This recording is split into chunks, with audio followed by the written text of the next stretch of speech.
Episode 4। आज राजकुमारी चांदनी लक्ष्य से बेहद निराश थी क्योंकि लक्ष्य ने कुसुम के खिलाफ उसकी मदद करने के बजाय चुपचाप मुस्कुराते हुए खड़े रहने का विकल्प चुना था। वह लक्ष्य की ओर देखते हुए कुछ सोचने लगी और अचानक ही बोल पड़ी, लक्ष्य, मैं तुम्हें एक जरूरी बात सिखाना भूल गई थी। तुम्हारा ध्यान हर वक्त मुझ पर ही रहता है। तुम्हें ऐसा नहीं करना चाहिए। जब मैं अकेली रहूं तब तुम मुझे देख सकते हो, लेकिन अगर कोई मेरे सामने आए तो तुम्हें थोड़ा ध्यान उस पर देना चाहिए और थोड़ा मुझ पर। तुम्हें बिल्कुल सामान्य इंसानों की तरह प्रतिक्रिया देने की कोशिश करनी चाहिए। राजकुमारी चांदनी की बात सुनकर लक्ष्य बस अपने सिर को हाँ में हिला देता है। राजकुमारी चांदनी आगे कहती है, हम इंसान जब किसी से बात करते हैं तो हमारी नजरें उसकी तरफ भी जाती हैं। मैंने नोटिस किया है कि तुम चाहे जो भी बात कहो, तुम्हारी नजरें हर वक्त मुझ पर ही टिकी रहती है। तुम्हारी इन्हीं आदतों की वजह से किसी दिन सबको तुम पर शक हो सकता है। एक और बात, जब भी मैं तुम्हें अपने अंगूठे से इशारा करूं, तब तुम्हें सामने वाले इंसान को जवाब देना होगा। तुम मेरे अलावा किसी से बात नहीं कर सकते, लेकिन जब भी मैं तुम्हें अपना अंगूठा दिखाऊंगी तब तुम्हें सामने वाले इंसान से बात करनी होगी। इसके बाद राजकुमारी चांदनी मन ही मन सोचने लगी, वो युवराज यश प्रताप सिंह हर वक्त मेरे लक्ष्य से बात करने की कोशिश में लगा रहता है और मेरा भोला सा लक्ष्य कुछ समझता ही नहीं है। अगर वो हर बार इसी तरह युवराज को नजरअंदाज करता रहेगा तो युवराज को उस पर शक हो जाएगा। इन सभी बातों को सोचते हुए राजकुमारी चांदनी बेहद गंभीर दिखाई देने लगी। थोड़ी थोड़ी बातें और समझाने के बाद अचानक ही उसे याद आया कि उसे कुसुम के साथ तलवारबाजी की प्रतियोगिता में जीत हासिल करनी थी। वो थोड़ा परेशान होते हुए लक्ष्य से बोल उठी, लक्ष्य, मुझे तलवारबाजी सीखनी है, क्या तुम मेरी इसमें मदद कर सकते हो? लक्ष्य ने अपने चेहरे पर हल्की मुस्कान लाते हुए जवाब दिया, जी मास्टर, मैं आपको दो लोगों के बीच की तलवारबाजी की लड़ाई को स्लो मोशन में दिखा सकता हूँ। इतना कहकर लक्ष्य ने अपनी आंखों से हल्की रोशनी छोड़ी और देखते ही देखते राजकुमारी चांदनी के सामने दो इंसान प्रकट हो गए, जिनके हाथों में तलवारें थीं। लक्ष्य एक होलोग्राफिक वीडियो के माध्यम से उसे तलवारबाजी दिखा रहा था। राजकुमारी चांदनी बहुत ध्यान से उन होलोग्राफिक योद्धाओं की लड़ाई को देखने लगी। लक्ष्य ने इसे स्लो मोशन में चला दिया ताकि वह इसे अच्छे से समझ सके। जैसे जैसे वो उन दोनों को लड़ते हुए देख रही थी, वैसे वैसे उसे चीजें समझ में आने लगी। उसके पास ज्यादा समय नहीं था, किसी भी तरह उसे 3 दिनों के भीतर तलवारबाजी सीखनी थी। राजकुमारी चांदनी तेजी से अपने कक्ष से बाहर निकली और युवराज यश प्रताप सिंह के पास जा पहुंची, जो उस समय तलवारबाजी का अभ्यास कर रहे थे। मैदान में पहुंचते ही राजकुमारी चांदनी ने अपनी चमकती हुई आंखों से युवराज को देखा। युवराज ने इस वक्त ऊपर से कुछ भी नहीं पहना हुआ था। वह अपनी तलवार से लगातार सामने खड़े सैनिक पर प्रहार कर रहे थे, जबकि सैनिक खुद को बचाने की कोशिश कर रहा था। राजकुमारी चांदनी ने देखा कि युवराज के हर वार बेहद सटीक थे। वो उसकी ओर बढ़ने लगी। वहीं दूसरी तरफ भले ही युवराज तलवारबाजी कर रहे थे, लेकिन उनके दिमाग में बस राजकुमारी चांदनी ही घूम रही थी। उनके मन में अभी थोड़ी देर पहले हुई घटना दोबारा चलने लगी। उन्हें विश्वास ही नहीं हो रहा था कि राजकुमारी चांदनी ने आज कुसुम को इतना बड़ा सबक सिखाया था, जबकि वह जानती थी कि कुसुम इस राज्य की होने वाली महारानी थी और खुद उसे तलवारबाजी नहीं आती थी। युवराज यश प्रताप सिंह राजकुमारी चांदनी के डेयरिंग नेचर को देखकर बेहद प्रभावित होते जा रहे थे। वह अभी राजकुमारी चांदनी के बारे में सोच ही रहे थे कि अगले ही पल उन्हें एहसास हुआ कि कोई उनकी ओर आ रहा था। जब उन्होंने सामने देखा तो राजकुमारी चांदनी को वहां पाकर हैरान रह गए, और सबसे बड़ी बात यह थी कि इस वक्त राजकुमारी चांदनी ने लहंगा पहना हुआ था। तलवारबाजी के अभ्यास के मैदान में राजकुमारी चांदनी को लहंगे में देखकर युवराज यश प्रताप सिंह की आंखें आश्चर्य से सिकुड़ गईं। उन्होंने थोड़ी देर के लिए सैनिक को साइड हटने के लिए कहा और फिर अपने दोनों हाथ बांधकर राजकुमारी चांदनी को अजीब नजरों से देखने लगे। हालांकि उन्होंने सुबह ही राजकुमारी चांदनी और कुसुम की बातचीत सुनी थी, जिससे उन्हें पता था कि इस वक्त राजकुमारी चांदनी गुस्से में थी। उन्हें यह भी अच्छी तरह समझ आ रहा था कि वह तलवारबाजी सीखने के लिए कितनी ज्यादा उत्सुक थी। राजकुमारी चांदनी तेजी से वहां पहुंची और युवराज यश प्रताप सिंह को पूरी तरह नजरअंदाज करते हुए सीधे सैनिक की ओर देखकर बोली, आओ और मुझसे लड़ो। राजकुमारी चांदनी की बात सुनकर युवराज और सैनिक दोनों ही हैरानी से बोले, क्या? उसी क्षण राजकुमारी चांदनी को एहसास हुआ कि उसने क्या कह दिया था। वह अपनी बात संभालते हुए बोली, मेरा मतलब था कि मैंने थोड़ी बहुत तलवारबाजी सीखी है, इसलिए आओ और मुझसे लड़ाई करो। राजकुमारी चांदनी की बात सुनकर पहले तो सैनिक और युवराज दोनों ही चौंक गए, लेकिन फिर सैनिक तुरंत ही मना करते हुए बोला, हमें क्षमा करें राजकुमारी, किंतु हम ऐसा घोर पाप नहीं कर सकते। आप इस राज्य की राजकुमारी है और हमारे लिए देवी समान है, हम आप पर प्रहार नहीं कर सकते। सैनिक की बात सुनकर राजकुमारी चांदनी की आंखें गुस्से में सिकुड़ गईं, जबकि वहीं युवराज यश प्रताप सिंह को ये देख क्रोध आने लगा। उन्हें इस बात पर गुस्सा आ रहा था कि राजकुमारी चांदनी ने मदद के लिए सैनिक की ओर हाथ बढ़ाया, न कि युवराज की ओर। युवराज ने उस सैनिक को गौर से देखा जिसने ऊपर कुछ भी नहीं पहना हुआ था, और राजकुमारी चांदनी बिना किसी झिझक के उसके सामने खड़ी थी। युवराज यश प्रताप सिंह को अब राजकुमारी चांदनी और उस सैनिक दोनों पर ही गुस्सा आने लगा। उन्होंने बिना कुछ कहे इशारों से वहां मौजूद सभी सैनिकों को मैदान छोड़ने का आदेश दे दिया।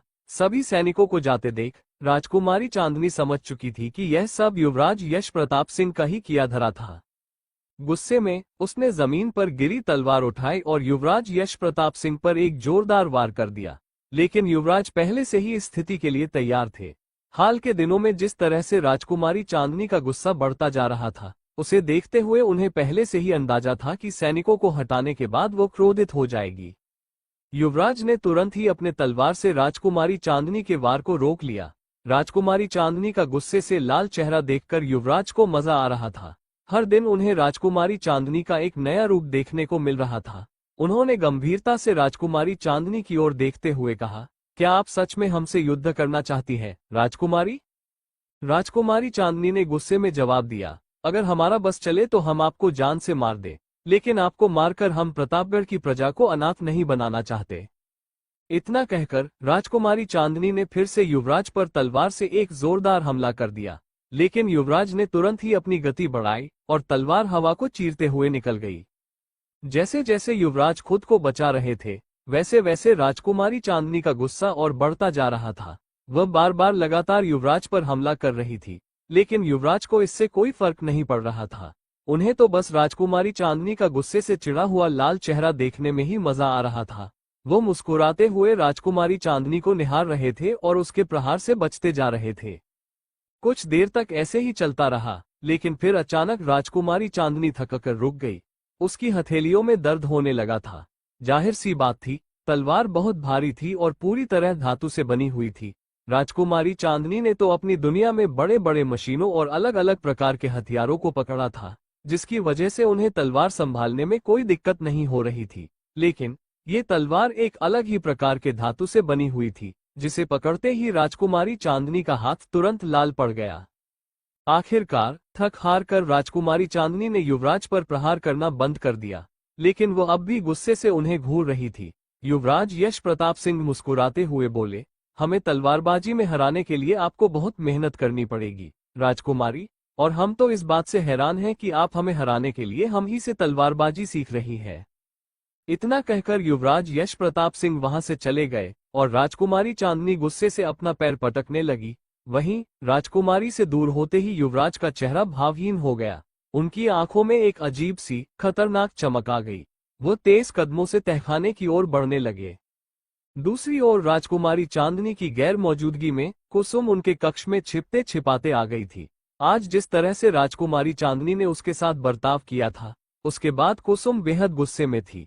कुसुम ने अपने दांत पीसते हुए मन ही मन कहा, बस बहुत हो गया चांदनी, हम इतने दिनों से चुप हैं, तो आपको लगता है कि हम कमजोर पड़ गए हैं, या शायद आप भूल चुकी हैं कि पहले हम आपका क्या हाल किया करते थे। आपके तन और मन से हमारा डर खत्म हो चुका है और इसे हमें वापस से जगाना होगा। आज आपने सबके सामने हमारी बेइज्जती की है, इसका खामियाजा आपको भुगतना होगा। इतना कहकर कुसुम शैतानी हंसी हंसने लगी और अपने लहंगे के दुपट्टे में छिपाए हुए एक कागज की पुड़िया को बाहर निकाला, जिसमें सफेद रंग का अजीब सा पाउडर था। उस पाउडर को देखकर कुसुम ने उसे राजकुमारी चांदनी के बिस्तर पर पूरी तरह फैला दिया। यह कोई साधारण पाउडर नहीं था, बल्कि उसमें एक खास तरह की दवा मिली हुई थी। जैसे ही वो किसी के शरीर के संपर्क में आता, उस इंसान को अजीब सी खुजली होने लगती, और जब वो खुजलाने लगता तो मुश्किल से 1 घंटे में ही उसके शरीर पर भयानक घाव बन जाते, जिससे वो इंसान बदसूरत दिखने लगता।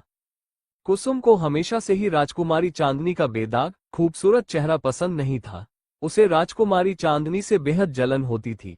इसी जलन के कारण आज उसने राजकुमारी का चेहरा ही बिगाड़ देने का फैसला किया था। पर बेचारी कुसुम को इस बात का जरा भी अंदाजा नहीं था कि उसने राजकुमारी चांदनी को नुकसान पहुंचाने के बारे में सोचकर कितनी बड़ी गलती कर दी थी। कुसुम चुपचाप अपना काम करके वहां से निकल गई, इस बात से अनजान कि उसकी इस हरकत को किसी ने देख लिया था। राजकुमारी चांदनी के कक्ष में हर वक्त एक छोटी सी मक्खी उड़ती रहती थी। सामान्य लोगों को वह बस एक मक्खी नजर आती, लेकिन लक्ष्य जानता था कि वह मक्खी नहीं थी। लक्ष्य अपने मुंह से 10-20 छोटी छोटी मक्खी जैसी दिखने वाली रोबोटिक कैमरे निकालकर महल में हर ओर भेज देता था। वह हर कोने पर नजर रखना चाहता था, और जहां कहीं भी राजकुमारी चांदनी की बात होती, वहां उसकी नजर सबसे पहले जाती थी। चांदनी शब्द सुनते ही उसकी रोबोटिक मक्खियां तुरंत सक्रिय हो गईं और उस दिशा में सब कुछ देखना शुरू कर दिया। और सबसे अहम बात यह थी कि जो भी ये मक्खियां देख रही थी, वही सब कुछ लक्ष्य अपने दिमाग में भी साफ साफ देख पा रहा था। एक रोबोट होने की वजह से लक्ष्य अपने उन छोटे छोटे मक्खियों की मदद से एक ही समय में कई जगहों को देख सकता था। इस वक्त भले ही लक्ष्य शारीरिक रूप से राजकुमारी चांदनी के साथ था, लेकिन अपने दिमाग में उसने कुसुम की हर हरकत देख ली थी। अचानक ही लक्ष्य को याद आया कि राजकुमारी चांदनी ने थोड़ी देर पहले ही उसे समझाया था कि अगर कोई व्यक्ति उन्हें नुकसान पहुंचाने की कोशिश करे तो लक्ष्य को उसे बिजली का झटका देना चाहिए। राजकुमारी की यह बात याद करते ही लक्ष्य की आंखों में एक तेज चमक आ गई। उसने अपनी एक मक्खी को रेडियो सिग्नल भेजा और वह मक्खी तुरंत कुसुम के पास जाकर उसके शरीर से चिपक गई। मक्खी के कुसुम के शरीर पर बैठते ही उसे जोरदार बिजली का झटका लगा। झटका इतना जबरदस्त था कि कुसुम के मुंह से दर्दनाक चीख निकल गई। बेचारी कुसुम को कुछ समझ नहीं आया कि उसके साथ अचानक क्या हुआ, लेकिन दर्द इतना असहनीय था कि उसकी आंखों से आंसू निकल आए। लक्ष्य को जब पता चला कि उसकी मक्खी ने अपना काम पूरा कर लिया है, तो उसने राजकुमारी चांदनी की ओर देखा और बिना किसी भाव के हल्की मुस्कान के साथ सिर झुका लिया। कुसुम लगातार पूरे 1 मिनट तक बिजली के झटके सहती रही। ध्यान रहे, हम सामान्य इंसान सिर्फ 5 सेकंड का झटका भी सह नहीं सकते, और यहाँ बेचारी कुसुम पूरे 1 मिनट तक तड़पती रही। अंततः दर्द सहन न कर पाने की वजह से कुसुम वहीं बेहोश हो गई। वहीं लक्ष्य के इस हरकत के बारे में बेचारी राजकुमारी चांदनी को अभी तक कुछ पता भी नहीं चला था। राजकुमारी चांदनी लक्ष्य को साथ लेकर सीधे भोजनगृह की ओर चली गई, क्योंकि भोजन करने का समय हो चुका था। जैसे ही राजकुमारी चांदनी भोजन गृह में प्रवेश कर रही थी, उसने देखा कि वहां आज बहुत सारे लोग मौजूद थे। महारानी सुमित्रा देवी, छोटी महारानी, तारा बुआ जी, मान प्रताप सिंह, ऐश्वर्या प्रताप सिंह, ध्वनि प्रताप सिंह, युवराज यश प्रताप सिंह, युवराज सम्राट सिंह, युवराज तेज सिंह, महाराज विनोद सिंह, कामिनी मौसी जी और कुसुम के अलावा भी कुछ अनजान लोग वहां उपस्थित थे, जिन्हें चांदनी नहीं पहचान पा रही थी। राजकुमारी चांदनी ने अपनी आंखें थोड़ी सिकोड़कर सभी को गौर से देखना शुरू किया। उसे अनजान लोग अपने आसपास बिल्कुल पसंद नहीं थे, फिर भी उसने कुछ नहीं कहा और चुपचाप जाकर अपनी जगह पर बैठ गई। लक्ष्य भी वहां पहुंच चुका था और पूरे वातावरण को सतर्कता से स्कैन कर रहा था। जब उसे ये यकीन हो गया कि वहां कोई खतरा नहीं था, तो वह हल्की मुस्कान लिए राजकुमारी चांदनी के पीछे थोड़ी दूरी पर खड़ा हो गया। लक्ष्य की आंखें किसी एक्सरे मशीन से भी अधिक उन्नत थीं। वो किसी भी वस्तु के आर पार देखने की क्षमता रखता था। जहां एक्सरे मशीन केवल शरीर की हड्डियां देख सकती है, वहीं लक्ष्य की दृष्टि इतनी तीव्र थी कि वो 10 किलोमीटर दूर तक किसी भी वस्तु के आर पार देख सकता था। इस बीच महारानी सुमित्रा देवी ने राजकुमारी चांदनी के चेहरे के भावों को पढ़ लिया था। वो समझ गई कि चांदनी वहां मौजूद कई लोगों को पहचान नहीं पा रही थी। उन्होंने चांदनी को परिचित कराते हुए कहा, बेटा, इनसे मिलिए, ये युवराज तेज की मां चंद्रलता देवी है। जब चांदनी को ये पता चला कि सामने बैठी महिला युवराज सम्राट सिंह उर्फ सार्थक की मां थी, तो उसके चेहरे पर हल्की मुस्कान आ गई। वह तुरंत अपनी जगह से उठी, उनके पास गई और उनके पैर छूकर प्रणाम किया। महारानी चंद्रलता भी राजकुमारी चांदनी को देखकर प्रसन्न हो गई। उन्होंने आशीर्वाद देते हुए कहा, सदैव सुखी रहो, भगवान तुम्हारी जिंदगी को खुशियों से भर दे। इसके बाद राजकुमारी चांदनी ने महारानी सुमित्रा देवी की ओर देखा, तब उन्होंने आगे कहा, इनसे मिलो, ये हमारी बहन सीता देवी है। चांदनी उनके पास भी गई और उनके चरण स्पर्श किए। सीता देवी ने भी उसे आशीर्वाद दिया। इसी तरह महारानी सुमित्रा देवी ने राजकुमारी चांदनी को युवराज तेज सिंह के कुछ चचेरे भाइयों से भी मिलवाया। इसके बाद सभी लोग आनंदपूर्वक भोजन करने लगे। कुछ समय बाद इस समय राजकुमारी चांदनी, राजकुमारी ऐश्वर्या, युवराज सम्राट सिंह और लक्ष्य एक बगीचे में बैठे हुए थे। तभी राजकुमारी ऐश्वर्या ने कहा, चांदनी, कल से गुलाब के विवाह की रस्में शुरू हो जाएंगी और हमें उन रस्मों में 4 चांद लगाना है। लक्ष्य अब भी चुपचाप हल्की मुस्कान के साथ खड़ा था, लेकिन तभी सार्थक बोल पड़ा, आप कैसी बातें कर रही हैं, राजकुमारी? क्या इस दुनिया में सच में 4 चांद उगते हैं? सार्थक की बात सुनकर राजकुमारी चांदनी ने अपना सिर पकड़ लिया, जबकि राजकुमारी ऐश्वर्या उलझन में पड़ गई। उन्होंने संदेह भरे स्वर में युवराज सम्राट से पूछा, सम्राट जी, आपके कहने का क्या मतलब है? क्या आप किसी और दुनिया से आए हैं? युवराज सम्राट सिंह को तुरंत अपनी गलती का एहसास हो गया कि उन्होंने जोश में कुछ गलत बोल दिया था। बात संभालते हुए राजकुमारी चांदनी ने मजाक में युवराज सम्राट सिंह के कंधे पर हल्की सी थपकी दी और मुस्कुराते हुए कहा, सम्राट, आप बहुत मजाकिया है। चांदनी की बात सुनकर राजकुमारी ऐश्वर्या को भी यही लगा कि युवराज सम्राट केवल मजाक कर रहे थे, क्योंकि वो दूसरी दुनिया जैसी किसी भी बात पर विश्वास नहीं करती थी। इसके बाद राजकुमारी चांदनी ने युवराज सम्राट से कहा, सम्राट जी, हमारा मतलब ये था कि बड़े लोग अपनी रस्मों के चक्कर में हम जैसे मासूम बच्चों को पकाते रहते हैं। चांदनी की बात को आगे बढ़ाते हुए राजकुमारी ऐश्वर्या ने कहा, हमें वहां कुछ ऐसा करना होगा जिससे सभी का मन लगा रहे। आखिर ये हमारे गुलाब का विवाह है, हमें संगीत और नृत्य से महफिल में रंग जमाना होगा। अब जाकर युवराज सम्राट को सारी बात समझ में आई, लेकिन एक समस्या अभी भी बनी हुई थी। उन्होंने चांदनी से कहा, ना हमें संगीत आता है, ना नृत्य, फिर हम वहां क्या करने वाले हैं? तीनों आपस में कुछ देर चर्चा करने लगे और एक योजना बनाने लगे। लक्ष्य अब भी चुपचाप साइड में खड़ा था, उसे इन बातों से कोई लेना देना नहीं था। वो तभी सक्रिय होता था जब उसके कानों में चांदनी शब्द पड़ता था या फिर चांदनी की आवाज सुनाई देती थी। चांदनी ने सोच लिया था कि वो अपने जमाने के कुछ पुराने गाने चुनकर उन पर नृत्य सीखेगी और राजकुमारी ऐश्वर्या को भी सिखाएगी। वो राजकुमारी ऐश्वर्या के सामने अपना कोई भी गैजेट नहीं ला सकती थी, इसलिए उसने निर्णय लिया कि वो पहले खुद ही सीखेगी और फिर ऐश्वर्या को नृत्य सिखाएगी। वैसे भी नृत्य अभ्यास के समय तो वो गाने स्पीकर पर ही बजवाएगी। युवराज सम्राट भी राजकुमारी चांदनी की इस योजना को अच्छे से समझ चुका था। बातें करते करते तीनों महल के दूसरे हिस्से में पहुंच गए और वहीं पर थोड़ी बहुत अभ्यास करने लगे। राजकुमारी ऐश्वर्या को राजकुमारी चांदनी द्वारा चुने गए गीतों के बोल बहुत पसंद आ रहे थे और चांदनी को भी ऐश्वर्या की इस गलतफहमी को दूर करने में कोई रुचि नहीं थी। जिस प्रकार हम लोग 2024 में रहकर भी 90 के दशक के गानों को पसंद करते हैं, उसी तरह चांदनी को भी पुराने गाने पसंद थे, क्योंकि उसे उस समय के गायकों की आवाज बेहद मधुर लगती थी। तीनों नृत्य के लिए अच्छी खासी अभ्यास करने लगे। वे तो जैसे भूल ही गए थे कि अब रात हो चुकी थी और उन्हें सोना भी था। थोड़ी ही देर में लक्ष्य वहां आया और राजकुमारी चांदनी का हाथ पकड़कर उसे खींचकर ले जाने लगा। लक्ष्य की इस हरकत पर युवराज सम्राट को कोई आश्चर्य नहीं हुआ, लेकिन राजकुमारी ऐश्वर्या हैरान रह गई। उसे चकित देखकर युवराज सम्राट सिंह ने मुस्कुराते हुए कहा, आप चिंता मत कीजिए, कल ही राजकुमारी चांदनी और लक्ष्य के बीच दोस्ती हो गई है, इसलिए अब वे एक दूसरे के साथ मित्रों जैसी हरकतें कर रहे हैं। हालांकि राजकुमारी ऐश्वर्या को ये सब थोड़ा अजीब लगा, लेकिन उसने इस बात को जाने दिया। दूसरी ओर दरअसल राजकुमारी चांदनी ने अपनी ब्यूटी स्लीप पूरी करने के लिए लक्ष्य में एक अलार्म सेट किया हुआ था। जैसे ही रात के 10 बजे बजते, उसे हर हाल में सोना होता था। वो चाहती तो इस सेटिंग को तुरंत बंद कर सकती थी, लेकिन उसे सच में अपनी नींद पूरी करनी थी, इसलिए उसने ऐसा नहीं किया। लक्ष्य उसे आराम से उसके कक्ष में ले आया, लेकिन उसे बिस्तर पर सुलाने की बजाय सीधा जमीन पर पटक दिया और बाहर चला गया। लक्ष्य की इस हरकत से चांदनी हैरान रह गई। उसने तो लक्ष्य में ये सेटिंग की थी कि जब तक वह बिस्तर पर न सो जाए, तब तक लक्ष्य कक्ष से बाहर नहीं जाएगा। फिर उसने उसे जमीन पर ही क्यों पटक दिया? चांदनी गुस्से में खड़ी हुई, लेकिन अगले ही पल उसे अपनी नाक में एक अजीब सी गंध महसूस हुई।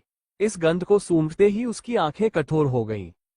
उसने तुरंत अपनी दृष्टि घुमाई और बिस्तर की ओर देखा, जहां से यह गंध आ रही थी। जब उसने ध्यान से देखा, तो उसे एहसास हुआ कि बिस्तर पर किसी पाउडर जैसा कुछ गिरा हुआ था। अब जाकर चांदनी को समझ में आया कि लक्ष्य ने उसे बिस्तर पर क्यों नहीं फेंका था। जाहिर सी बात थी कि चांदनी ने ही लक्ष्य में ये सेटिंग डाली थी कि उसकी सुरक्षा लक्ष्य के लिए सर्वोपरि होगी, उसके बाद ही बाकी चीजें। उसे ये भी समझ आ गया कि जिसने भी यह किया था, लक्ष्य उसके बारे में जानता होगा और संभवतः उसे सबक भी सिखा चुका होगा। आखिरकार चांदनी ने ही लक्ष्य में ऐसे ऐसे उन्नत फीचर्स डाले थे।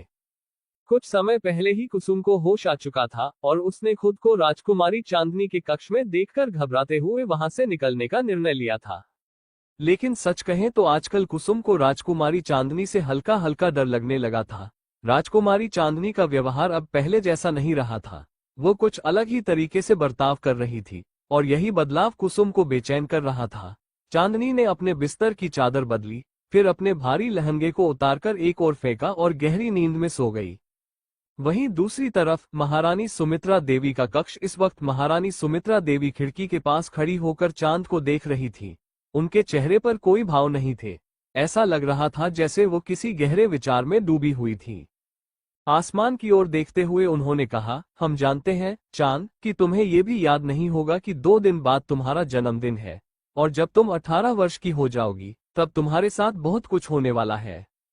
हमने तुम्हें सबसे छुपाकर यहाँ तक पहुँचा दिया है, लेकिन फिर भी तुम पूरी तरह सुरक्षित नहीं हो।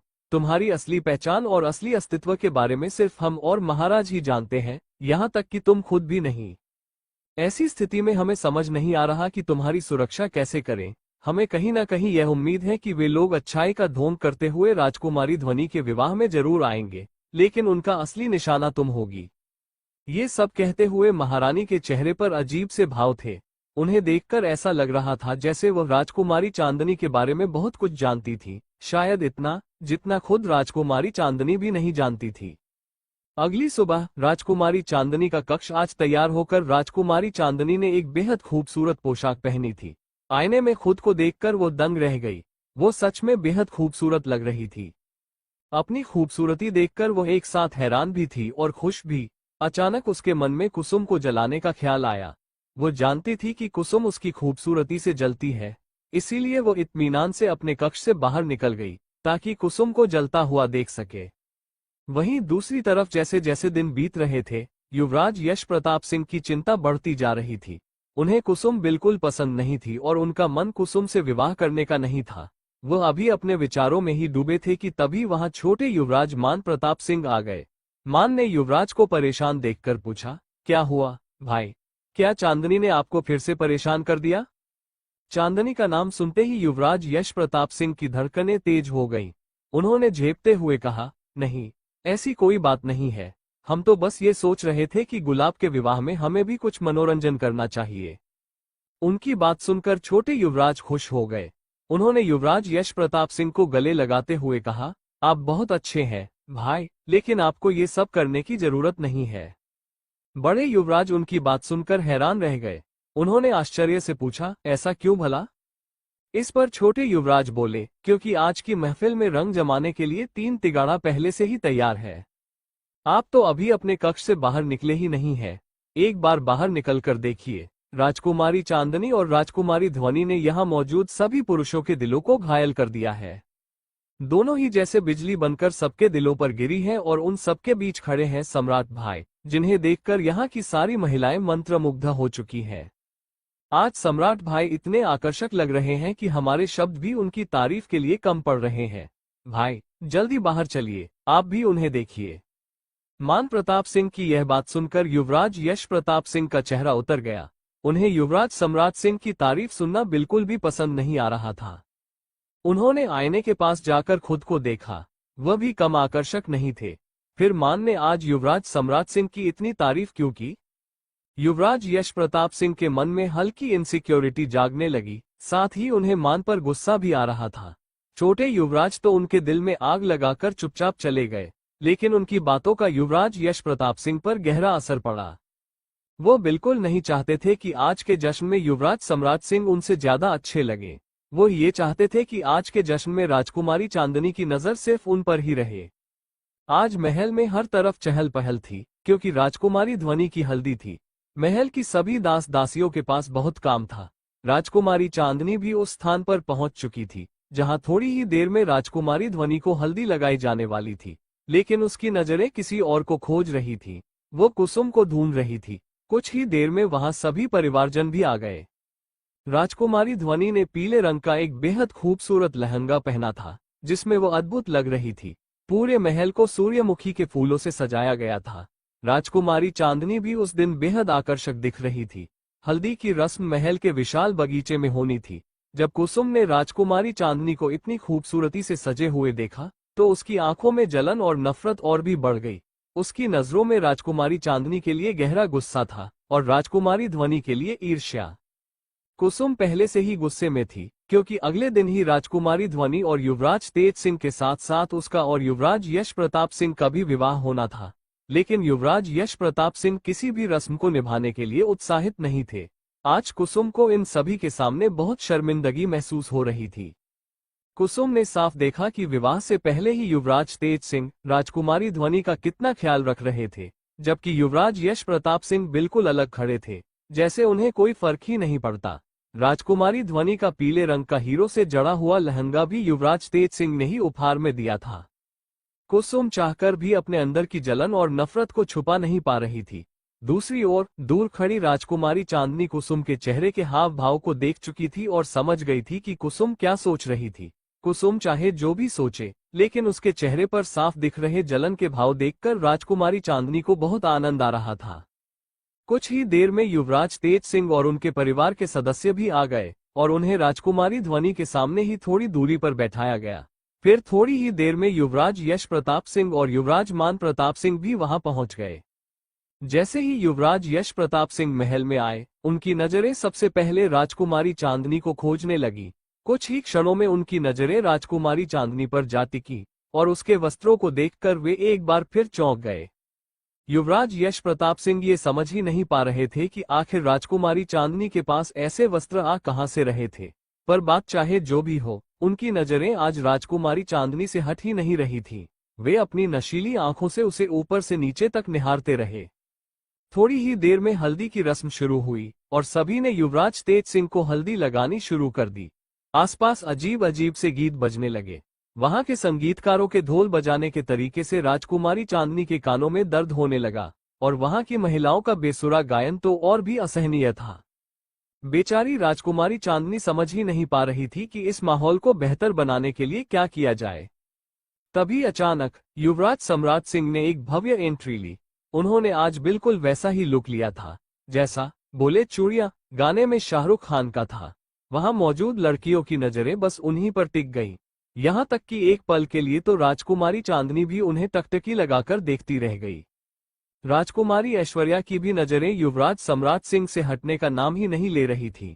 अचानक वहां संगीत बज उठा। सबकी नजरें युवराज सम्राट सिंह के पीछे खड़े उन 10 संगीतकारों पर चली गईं, जिनके हाथों में अलग अलग प्रकार के वाद्य यंत्र थे। सबको यही लगा कि ये सभी संगीतकार यहाँ विशेष रूप से बुलाए गए थे, लेकिन असली रहस्य कुछ और था। इस बार युवराज सम्राट सिंह के कपड़ों के अंदर उनकी जेब में एक छोटा स्पीकर छिपा हुआ था। सभी की निगाहें युवराज सम्राट सिंह की ओर थीं, जो डांस के पोज में आ चुके थे। उधर राजकुमारी चांदनी युवराज तेज सिंह की उतरी हुई हल्दी लेकर राजकुमारी ध्वनि के पास चली गई और अब राजकुमारी ध्वनि को हल्दी लगाने की रस्म शुरू हो चुकी थी। बन्नों की मेहंदी क्या कहना, बन्नों का जोड़ा क्या कहना। बन्नों लगे हैं फूलों का गहना, बन्नों की आंखें कजरारी, बन्नों लगे सबसे प्यारी। बन्नों पर जाऊं मैं वारी वारी। तभी युवराज सम्राट सिंह अपने पीछे खड़े 2 चमचों के साथ नाचने लगे। उन्होंने सबसे पहले राजकुमारी चांदनी की ओर इशारा किया और आंख मारते हुए गाना शुरू कर दिया। बन्नों की सहेली रेशम की डोरी छुप छुप के शर्माए, देखे चोरी चोरी। वहां मौजूद सभी लोगों को समझ में आ गया कि युवराज सम्राट सिंह का इशारा राजकुमारी चांदनी की ओर था। जैसे ही यह बात युवराज यश प्रताप सिंह ने नोटिस की, उनका गुस्सा बढ़ गया और उनकी मुठ्ठियां कसने लगी। वहीं राजकुमारी चांदनी के चेहरे पर एक बड़ी सी मुस्कान आ गई और वह युवराज सम्राट सिंह को देखकर मुस्कुरा उठी। युवराज सम्राट सिंह अब ठीक वैसे ही डांस स्टेप कर रहे थे जैसा उन्होंने राजकुमारी चांदनी और राजकुमारी ऐश्वर्या के साथ सीखा था। इस समय वे बहुत ही जोश में थे और उनके चेहरे पर एक शरारती मुस्कान थी। ये माने या ना माने, मैं तो इस पे मर गया। ये लड़की, हाय अल्लाह, हाय हाय रे अल्लाह। ये लड़की, हाय अल्लाह, हाय हाय रे अल्लाह। अब राजकुमारी चांदनी और राजकुमारी ऐश्वर्या उनके सामने आ गईं और उनके दोनों कंधों को हल्का सा धक्का देते हुए गाने लगी। बाबुल की गलियां ना छोड़ के जाना पागल दीवाना, इसको समझाना। दोनों डांस करते हुए इस तरह एक्टिंग कर रही थी जैसे युवराज सम्राट सिंह उन्हें बहुत परेशान करते हों। देखो जी, देखो, ये तो मेरे पीछे पड़ गया ये लड़का, हाय अल्लाह, हाय हाय रे अल्लाह। ये लड़का, हाय अल्लाह, हाय हाय रे अल्लाह। डांस करते करते अचानक ही राजकुमारी चांदनी को याद आया कि यहाँ सेंटर ऑफ अट्रैक्शन उसे नहीं बल्कि राजकुमारी ध्वनि को होना चाहिए। इसी बीच युवराज सम्राट सिंह की नजर युवराज तेज सिंह पर चली गई, जो चेहरे पर हल्की सी शरारती मुस्कान लिए राजकुमारी ध्वनि को देख रहे थे। राजकुमारी ऐश्वर्या ने भी नोटिस कर लिया कि राजकुमारी ध्वनि हल्का हल्का शर्मा रही थी।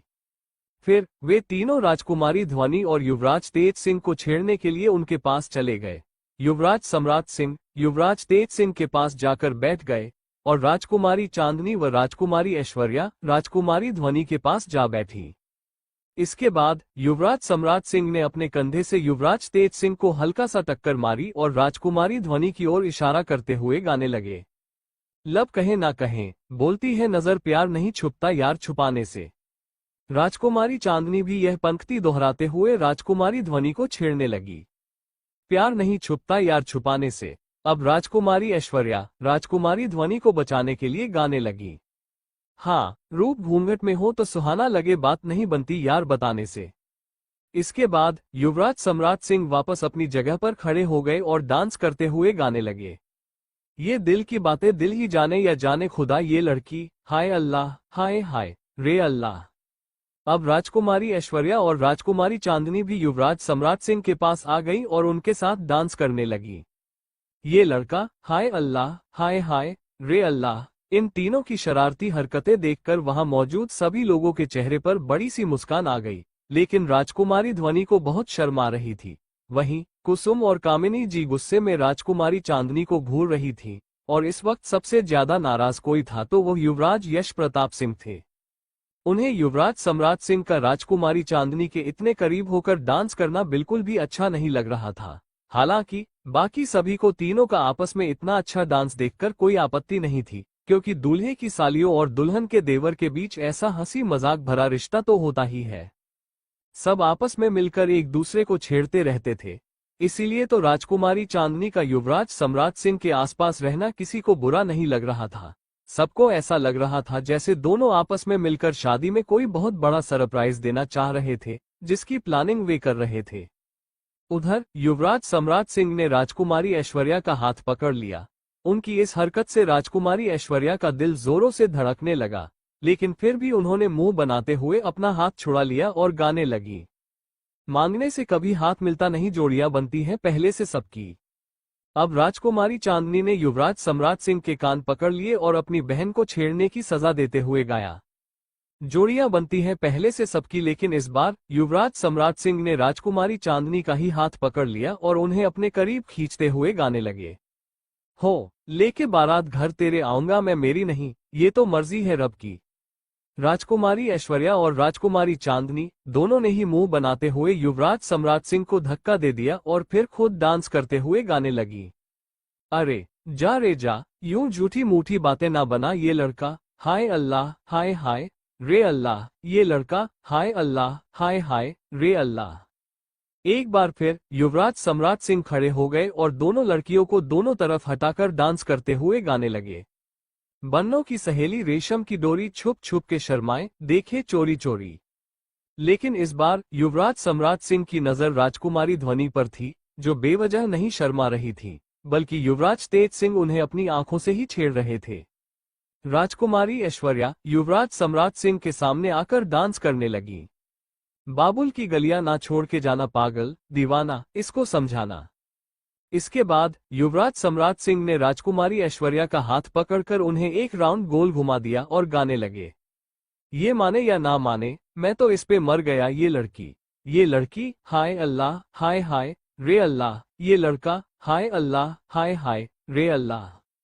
इस वक्त राजकुमारी चांदनी का पूरा ध्यान डांस से हट चुका था, क्योंकि लक्ष्य उन्हें कुछ सिग्नल दे रहा था। हालांकि लक्ष्य भी इस समय चुपचाप युवराज तेज सिंह के पास खड़ा था, लेकिन वो राजकुमारी चांदनी की घड़ी पर सिग्नल भेज रहा था। राजकुमारी चांदनी साइड में जाकर अपनी घड़ी पर भेजे गए सिग्नल को देखने लगी। लक्ष्य के द्वारा भेजे गए संदेश को देखकर उनकी आंखें खुशी से चमक उठी। ऐसा लग रहा था जैसे उन्हें कोई बहुत कीमती खजाना मिल गया हो। इस वक्त उनके चेहरे पर एक बड़ी सी मुस्कान थी। वहीं सभी को इतना खूबसूरत गाना और इतना शानदार डांस देखकर बहुत मजा आ रहा था। किसी ने भी आज से पहले इतना बेहतरीन डांस नहीं देखा था। सबको राजकुमारी चांदनी और युवराज सम्राट सिंह की आवाज बहुत पसंद आई थी। राजकुमारी चांदनी भी गाना गा रही थी, लेकिन उन्हें स्पीकर के बारे में बिल्कुल शक नहीं हुआ था क्योंकि उन्होंने कल ही इसके बारे में बताया था। असल में राजकुमारी ऐश्वर्या को सबके सामने गाना गाने में शर्म आ रही थी, इसलिए राजकुमारी चांदनी ने उन्हें कहा था कि वे सिर्फ डांस करें और उनके हिस्से का गाना भी वही गा लेंगी। हालांकि सभी को यही लग रहा था कि यह गाना राजकुमारी चांदनी और युवराज सम्राट सिंह ने मिलकर गाया है, लेकिन असल सच्चाई सिर्फ हम लोग ही जानते थे। दूसरी तरफ भले ही राजकुमारी चांदनी साइड में आ चुकी थी, लेकिन युवराज सम्राट सिंह की नजरें अब भी उन्हीं पर थीं। उन्होंने उनके चेहरे को देखकर समझ लिया कि कोई अच्छी खबर है। वहीं युवराज यश प्रताप सिंह ने भी राजकुमारी चांदनी के चेहरे पर बड़ी सी मुस्कान देख ली थी। वे उन्हें ठीक से नहीं देख पा रहे थे, लेकिन फिर भी राजकुमारी चांदनी का मुस्कुराता हुआ चेहरा साफ दिख रहा था। उन्हें समझ में नहीं आ रहा था कि ऐसा क्या हो गया था जिसकी वजह से राजकुमारी चांदनी इतनी खुश थी। युवराज यश प्रताप सिंह बहुत फ्रस्ट्रेटेड हो चुके थे। युवराज सम्राट सिंह और राजकुमारी चांदनी को एक साथ देखकर उनका गुस्सा पहले से भी ज्यादा बढ़ चुका था। वे शादी के फंक्शन को बीच में ही छोड़कर वहां से चले गए। उन्हें ये सब बहुत ज्यादा फ्रस्ट्रेटिंग लग रहा था। वहीं राजकुमारी चांदनी ने युवराज सम्राट सिंह की तरफ देखते हुए अपनी आंखों से कुछ इशारा किया, जिसे देखकर उन्होंने हाँ में सिर हिलाया और वापस से डांस एंजॉय करने लगे। युवराज सम्राट सिंह को अपने में ही मग्न देखकर राजकुमारी चांदनी अपने कक्ष में चली गई और तुरंत ही अपने लैब में पहुंची। इस समय वे बहुत खुश थीं। जैसे ही वे लैब में पहुंची, उन्होंने जल्दी से अपना कंप्यूटर ऑन किया और उस पर कुछ कोडिंग करने लगी। वहीं युवराज सम्राट सिंह भी डांस कार्यक्रम खत्म कर चुके थे और उन्हें एक बार फिर से राजकुमारी चांदनी के इशारे याद आ गए। वे धीरे धीरे सबकी नजरों से बचते हुए राजकुमारी चांदनी के कक्ष में चले गए और तुरंत ही गुसलखाने के जरिए उनके लैब में पहुंचे। वहां जाकर उन्होंने देखा कि राजकुमारी चांदनी अपने कंप्यूटर पर कुछ बेहद महत्वपूर्ण कोडिंग कर रही थी। राजकुमारी चांदनी को इतनी शिद्दत से अपने कंप्यूटर पर काम करते देख युवराज सम्राट सिंह भी वहां चले गए।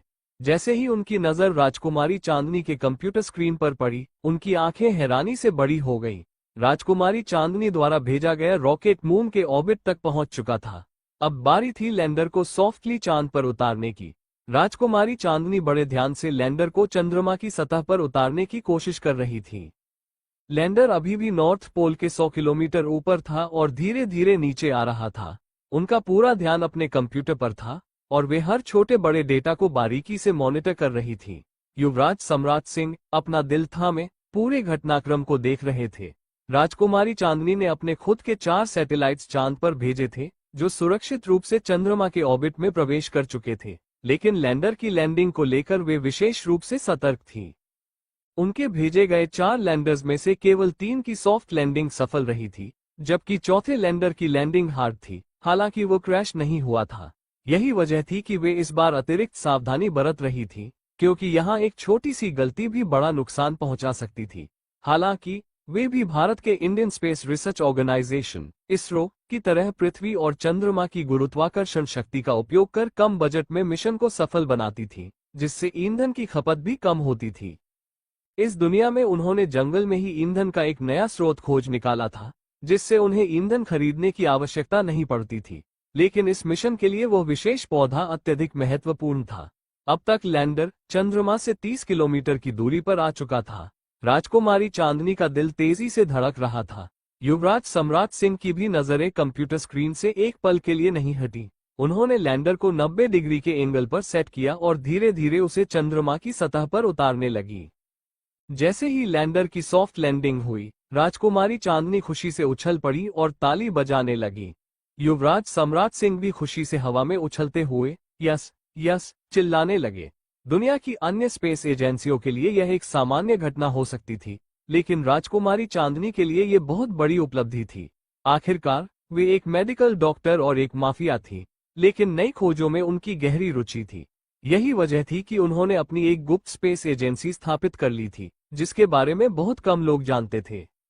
राजकुमारी चांदनी जल्दी से खुद को सामान्य करने की कोशिश करने लगी और वापस कंप्यूटर पर काम करने में लग गई। उनका कंप्यूटर कोई साधारण मशीन नहीं थी, बल्कि एक सुपर कंप्यूटर था, कुछ वैसा ही जैसा भारत में परम नामक सुपर कंप्यूटर मौजूद है।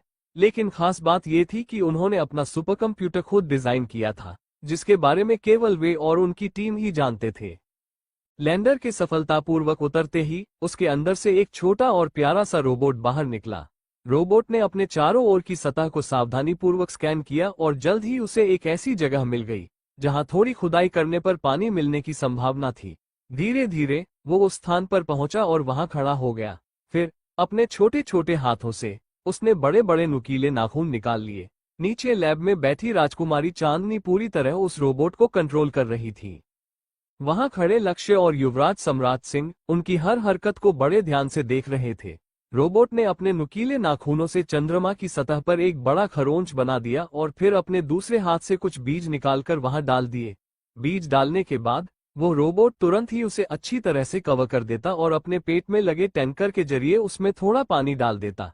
इसके बाद वो छोटा सा रोबोट अपने अंदर से एक पतला पाइप निकालता और उसे जमीन के अंदर प्रविष्ट कर देता। राजकुमारी चांदनी पहले से जानती थी कि उस स्थान पर पानी मौजूद था। वे लैब में बैठकर उस पाइप को नियंत्रित करने लगी और उसे धीरे धीरे बड़ा कर दिया। कुछ ही पलों में वो पाइप चंद्रमा की सतह के 1 किलोमीटर नीचे स्थित पानी तक पहुंच गया। इसके बाद राजकुमारी चांदनी ने पाइप के अंदर कुछ सेटिंग्स की, जिससे हर 4 घंटे में पाइप से थोड़ा थोड़ा पानी गिरेगा, जो ठीक उसी स्थान पर पड़ेगा जहां रोबोट ने बीज बोया था। इतना सब करने के बाद उन्होंने आखिरकार राहत की सांस ली और तुरंत ही रोबोट को ऑफ कर दिया। अपने पौधे को सुरक्षित वापस लाने के लिए वे रोबोट की बैटरी बचाना चाहती थी। चंद्रमा के नॉर्थ पोल पर सूरज की रोशनी कुछ हद तक पड़ती थी, जिससे उस पौधे को पोषण मिलने की पूरी संभावना थी। सब कुछ सेट कर लेने के बाद राजकुमारी चांदनी मुस्कुराते हुए लक्ष्य की ओर मुड़ी और बोली, लक्ष्य, तुम्हारे दिमाग की स्टोरेज क्षमता बहुत ज्यादा है, इसलिए तुम्हें मुझे हर रात सोने से पहले मेरे प्लांट के बारे में अपडेट देना होगा। लक्ष्य हल्की मुस्कान के साथ बोला, ओके राजकुमारी जी। राजकुमारी चांदनी पहले ही उसे समझा चुकी थी कि वह उन्हें मास्टर नहीं बल्कि राजकुमारी जी कहकर बुलाए।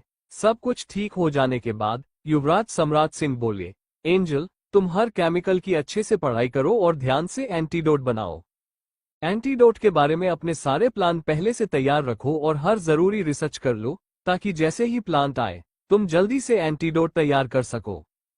फिर उन्होंने गंभीर स्वर में कहा, तुम भी अच्छे से समझ रही हो कि तुम्हारी स्थिति कुछ खास अच्छी नहीं चल रही है। तभी युवराज सम्राट सिंह ने कहा, चांद, अपने ऑर्बिटर के कैमरे को ऑन करो और देखो कि यहाँ का सोलर सिस्टम कैसा है। मैं भी देखना चाहता हूँ कि इस सोलर सिस्टम में कितने ग्रह हैं और क्या यहाँ हमें कोई एलियंस मिल सकते हैं या नहीं। युवराज सम्राट सिंह की बात सुनकर लक्ष्य हल्की मुस्कान के साथ बोला, दूसरे ग्रह पर जन्मे जीव जंतु को एलियन कहा जाता है। इस हिसाब से इस वक्त हम लोग भी एलियन ही हैं, क्योंकि हम किसी दूसरे ग्रह से आए हैं। लक्ष्य की इस बात को सुनकर कुछ पलों के लिए वहां घोर सन्नाटा छा गया। राजकुमारी चांदनी और युवराज सम्राट सिंह ने इस विषय पर कभी गहराई से सोचा ही नहीं था। असल में वे दोनों भी इस धरती पर एलियन ही थे। वे दोनों अचानक ही स्पीचलेस हो गए। कुछ क्षणों के बाद बिना किसी विशेष भाव के राजकुमारी चांदनी ने लक्ष्य की ओर देखते हुए कहा, लक्ष्य, अपना दिमाग ज्यादा मत चलाओ। यहाँ के लोगों के लिए हम एलियन हैं और हमारे लिए ये लोग एलियन हैं। इसके बाद लक्ष्य चुप हो गया। राजकुमारी चांदनी वापस अपने कंप्यूटर के पास गई, उसे ऑन किया और फिर ऑर्बिटर का कैमरा ऑन कर दिया। वो उसके कमरे को जूम कर रही थी और चारों तरफ घुमा रही थी। इस दुनिया की पृथ्वी को तो उन लोगों ने पहले ही देख रखा था, लेकिन इस बार वे दूसरे ग्रहों की खोज करने की कोशिश कर रहे थे। थोड़ी ही देर में युवराज सम्राट सिंह को कंप्यूटर में एक बहुत ही छोटी आकृति दिखाई दी। उन्होंने राजकुमारी चांदनी से उस जगह को जूम करने के लिए कहा। जैसे ही राजकुमारी चांदनी उस स्थान को जूम करती, वहां पर एक बेहद खूबसूरत ग्रह दिखाई दिया। वो ग्रह नीले रंग का था और ऐसा प्रतीत हो रहा था जैसे वह कोई आइस जायंट हो। उस ग्रह की पूरी सतह बर्फ से ढकी हुई थी। वो अत्यंत ही सुंदर लग रहा था और उसके चारों ओर छोटे छोटे तारों जैसे दिखने वाले सैटेलाइट्स घूम रहे थे। लक्ष्य ने अपनी तेज नजरों से उस ग्रह के अधिकांश सैटेलाइट्स गिन लिए और बोला, राजकुमारी जी, इस ग्रह के पास लगभग 15 से अधिक चंद्रमा है। युवराज सम्राट सिंह हैरानी से लक्ष्य को देखने लगे, क्योंकि उन्हें खुद मुश्किल से 4 या 5 छोटे छोटे उपग्रह यानी कि चंद्रमा ही दिखाई दे रहे थे। तभी अचानक लक्ष्य ने कहा, राजकुमारी जी, 2 घंटे बाद आपको उस चुड़ैल से लड़ाई करनी है। लक्ष्य के मुंह से चुड़ैल शब्द सुनकर युवराज सम्राट सिंह चौंक गए। उन्होंने आश्चर्य से राजकुमारी चांदनी की ओर देखा, जो बिना किसी भाव के लक्ष्य को घूर रही थी। असल में राजकुमारी चांदनी ने ही लक्ष्य को कहा था कि वह कुसुम को अकेले में चुड़ैल कहकर बुलाए। लक्ष्य की बात सुनते ही अचानक राजकुमारी चांदनी को याद आया कि कुसुम की बेटी ने उन्हें तलवारबाजी के लिए चुनौती दी थी। राजकुमारी चांदनी ने युवराज सम्राट सिंह और लक्ष्य की मदद से कई महत्वपूर्ण चीजें सीख ली थी, लेकिन उन्हें अभी भी अभ्यास की आवश्यकता थी। राजकुमारी चांदनी जानती थी कि कोई भी लड़ाई केवल ताकत से नहीं, बल्कि दिमाग से जीती जाती है, और दिमाग की बात करें तो कुसुम मूर्खता में किसी से कम नहीं थी। राजकुमारी चांदनी को अपने आईक्यू पर पूरा भरोसा था। वो कुछ सोचते हुए सभी को साथ लेकर लैब से बाहर निकली और युवराज के कक्ष की ओर बढ़ गई। इस समय महल में सभी लोग हल्दी की रस्म के बाद राजकुमारी ध्वनि और युवराज तेज सिंह को स्नान कराने में व्यस्त थे, इसलिए अधिकतर लोग शाही स्नानगृह में थे। शाही स्नानगृह के भी दो भाग थे, एक महिलाओं के लिए और दूसरा पुरुषों के लिए। खैर, राजकुमारी चांदनी बिना किसी अनुमति के सीधे युवराज के कक्ष में दंडनाते हुए घुस गई। युवराज सम्राट सिंह भी उनके साथ अंदर चले गए। फिर लक्ष्य भी कहाँ पीछे रहने वाला था, वह भी कमरे में घुस गया। इतने सारे लोगों को एक साथ अपने कक्ष में देखकर युवराज यश प्रताप सिंह की आंखें छोटी हो गईं। उन्हें सबसे अधिक गुस्सा युवराज सम्राट सिंह पर आ रहा था, क्योंकि आज राजकुमारी चांदनी और युवराज सम्राट सिंह बहुत करीब होकर नृत्य कर रहे थे। असल में वे उतने भी पास नहीं थे, लेकिन युवराज यश प्रताप सिंह के हिसाब से वे काफी चिपक कर नृत्य कर रहे थे। राजकुमारी चांदनी ने बिना किसी भाव के कहा, हमें आपसे तलवारबाजी करनी है। उनकी बात सुनकर युवराज यश प्रताप सिंह ने अपनी आंखें सनकरी करते हुए पूछा, और आपको ऐसा क्यों लगता है कि हम आपकी मदद करेंगे? उनका ये प्रश्न सुनते ही राजकुमारी चांदनी के चेहरे पर एक टेढ़ी मुस्कान उभर आई। वो बिल्कुल निडरता के भाव से बोली, क्योंकि हम आपको आपके ही दरबार के एक ऐसे सदस्य के बारे में बताएंगे जो आपके शाही खजाने में बहुत सारी शाही मुद्राओं का घपला कर चुका है। राजकुमारी चांदनी की बात सुनकर युवराज यश प्रताप सिंह का चेहरा गंभीर हो गया। वो राजकुमारी चांदनी को तलवारबाजी सिखाने के लिए तैयार हो गए। राजकुमारी चांदनी अपने चेहरे पर डेविल स्माइल लिए हुए युवराज यश प्रताप सिंह की म्यान से तलवार निकाल चुकी थी। युवराज यश प्रताप सिंह अपनी आंखें सनकरी करते हुए अपनी अलमारी के पास गए और उसमें से एक बेहद खूबसूरत तलवार निकाल ली। तलवार निकालने के बाद उन्होंने लक्ष्य और युवराज सम्राट सिंह की ओर इस तरह देखा जैसे वो उन्हें वहां से भगाना चाहते हो। लक्ष्य को तो युवराज यश प्रताप सिंह की परवाह ही नहीं थी, और युवराज सम्राट सिंह तुरंत समझ गए कि राजकुमारी चांदनी के पास उनका होना युवराज यश प्रताप सिंह को बिल्कुल पसंद नहीं था। युवराज सम्राट सिंह अपने चेहरे पर शरारती मुस्कान लिए हुए वहां से निकलने लगे, लेकिन जाने से पहले वह युवराज यश प्रताप सिंह को चिढ़ाना नहीं भूले। वह जाते जाते गाने लगे, तू जो हंस हंस के सनम मुझसे बात करती है, बस यही बात जमाने को बुरी लगती है। युवराज यश प्रताप सिंह अच्छे से समझ रहे थे कि युवराज सम्राट सिंह उन्हें ही चिढ़ाते हुए गए हैं। उन्हें युवराज सम्राट सिंह पर बेहद गुस्सा आ रहा था। उन्होंने बहुत मुश्किल से अपने गुस्से को दबाया और मन ही मन दांत पीसते हुए बुदबुदाए, बस 2 दिन और उसके बाद आप यहां से जाने वाले हैं, सम्राट सिंह। इतना कहने के बाद उनकी नजर तुरंत लक्ष्य पर पड़ी। लक्ष्य को वहीं रुका देखकर एक बार फिर से उनकी आंखें सनकरी हो गईं। वो सुबह से ही गुस्से की आग में जल रहे थे और उनके पूरे कक्ष का तापमान मानो बहुत नीचे गिर चुका था। लेकिन लक्ष्य को इससे कोई फर्क नहीं पड़ा, क्योंकि उसे ये सब महसूस ही नहीं होता था। वहीं राजकुमारी चांदनी तो एक माफिया थी, जिसके कारण उन्हें किसी भी चीज से डर नहीं लगता था। युवराज यश प्रताप सिंह गुस्से में बौखलाते हुए बोले, राजकुमारी, क्या आप अपने इस रक्षक को इस कक्ष से बाहर भेज सकती हैं? हमारे पास होने की वजह से आप पहले से ही सुरक्षित हैं। उनकी बात सुनकर राजकुमारी चांदनी ने आइस रोल किया। इस वक्त उनके मन में सिर्फ एक ही शब्द आया, सेल्फ ऑब्सेस्ड मैन। राजकुमारी चांदनी बिना किसी भाव के बोली, वह मेरा रक्षक है, इसलिए मैं जहां रहूंगी वो वहीं रहेगा, और मुझे इस बात की खुशी है कि उसे मेरी फिक्र है। उनकी बात सुनकर युवराज यश प्रताप सिंह मन ही मन बुरी तरह झल्ला गए। जब उन्हें एहसास हुआ कि राजकुमारी चांदनी लक्ष्य को बाहर भेजने वाली नहीं है, तो उन्होंने हार मानते हुए तलवारबाजी सिखाने के लिए हामी भर दी। हालांकि अब उनके दिमाग में सिर्फ एक ही बात चल रही थी, लक्ष्य को उनकी आंखों से गिराने के लिए कुछ तो करना ही होगा। जब युवराज यश प्रताप सिंह को एहसास हुआ कि राजकुमारी चांदनी लक्ष्य को नहीं भेजने वाली है, तो उन्होंने हार मानकर वैसे ही राजकुमारी चांदनी को तलवारबाजी सिखाने के लिए तैयार हो गए। हालांकि लक्ष्य अब उनकी आंखों में चढ़ चुका था। उन्हें लक्ष्य के खिलाफ कुछ तो करना ही था। वो किसी भी कीमत पर लक्ष्य को राजकुमारी चांदनी से अलग करना चाहते थे। उन्होंने यह बात बहुत ध्यान से नोटिस की थी कि राजकुमारी चांदनी हर वक्त लक्ष्य का पक्ष लेती रहती थी। राजकुमारी चांदनी को देखकर ऐसा लगता था जैसे वो हर हाल में लक्ष्य को अपने पास रखना चाहती है, और राजकुमारी चांदनी का किसी पुरुष के प्रति इतना आकर्षण युवराज यश प्रताप सिंह को बिल्कुल पसंद नहीं आ रहा था। वो मन ही मन लक्ष्य को सबक सिखाने की योजना बनाने लगे, लेकिन बेचारे युवराज को क्या ही पता कि उनके किसी भी षड्यंत्र से लक्ष्य पर कोई असर नहीं पड़ने वाला। लक्ष्य एक मशीन था जिसका कोई कुछ नहीं बिगाड़ सकता था, और अगर युवराज ने लक्ष्य को नुकसान पहुंचाने की कोशिश की तो राजकुमारी चांदनी भी चुप नहीं बैठने वाली थी। राजकुमारी चांदनी के लिए न तो युवराज यश प्रताप सिंह, न ही यह शाही परिवार और न ही पूरा प्रतापगढ़ उतना मायने रखता था जितना कि लक्ष्य मायने रखता था। लक्ष्य को बनाने का प्रोजेक्ट उसकी मां ने शुरू किया था।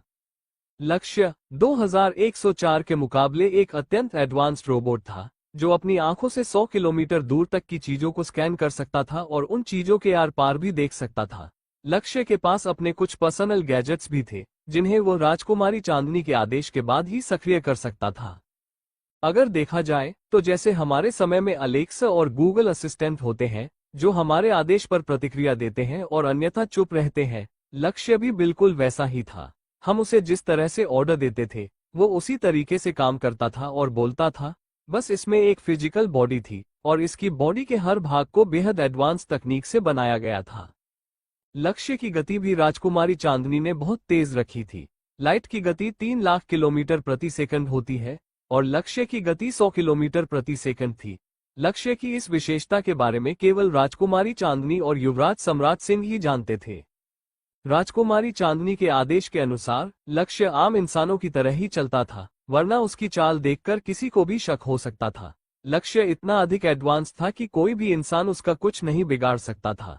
युवराज यश प्रताप सिंह अपने मन में लक्ष्य को खत्म करने के कितने भी षड्यंत्र क्यों न रच ले, कोई भी लक्ष्य का कुछ नहीं बिगाड़ सकता था।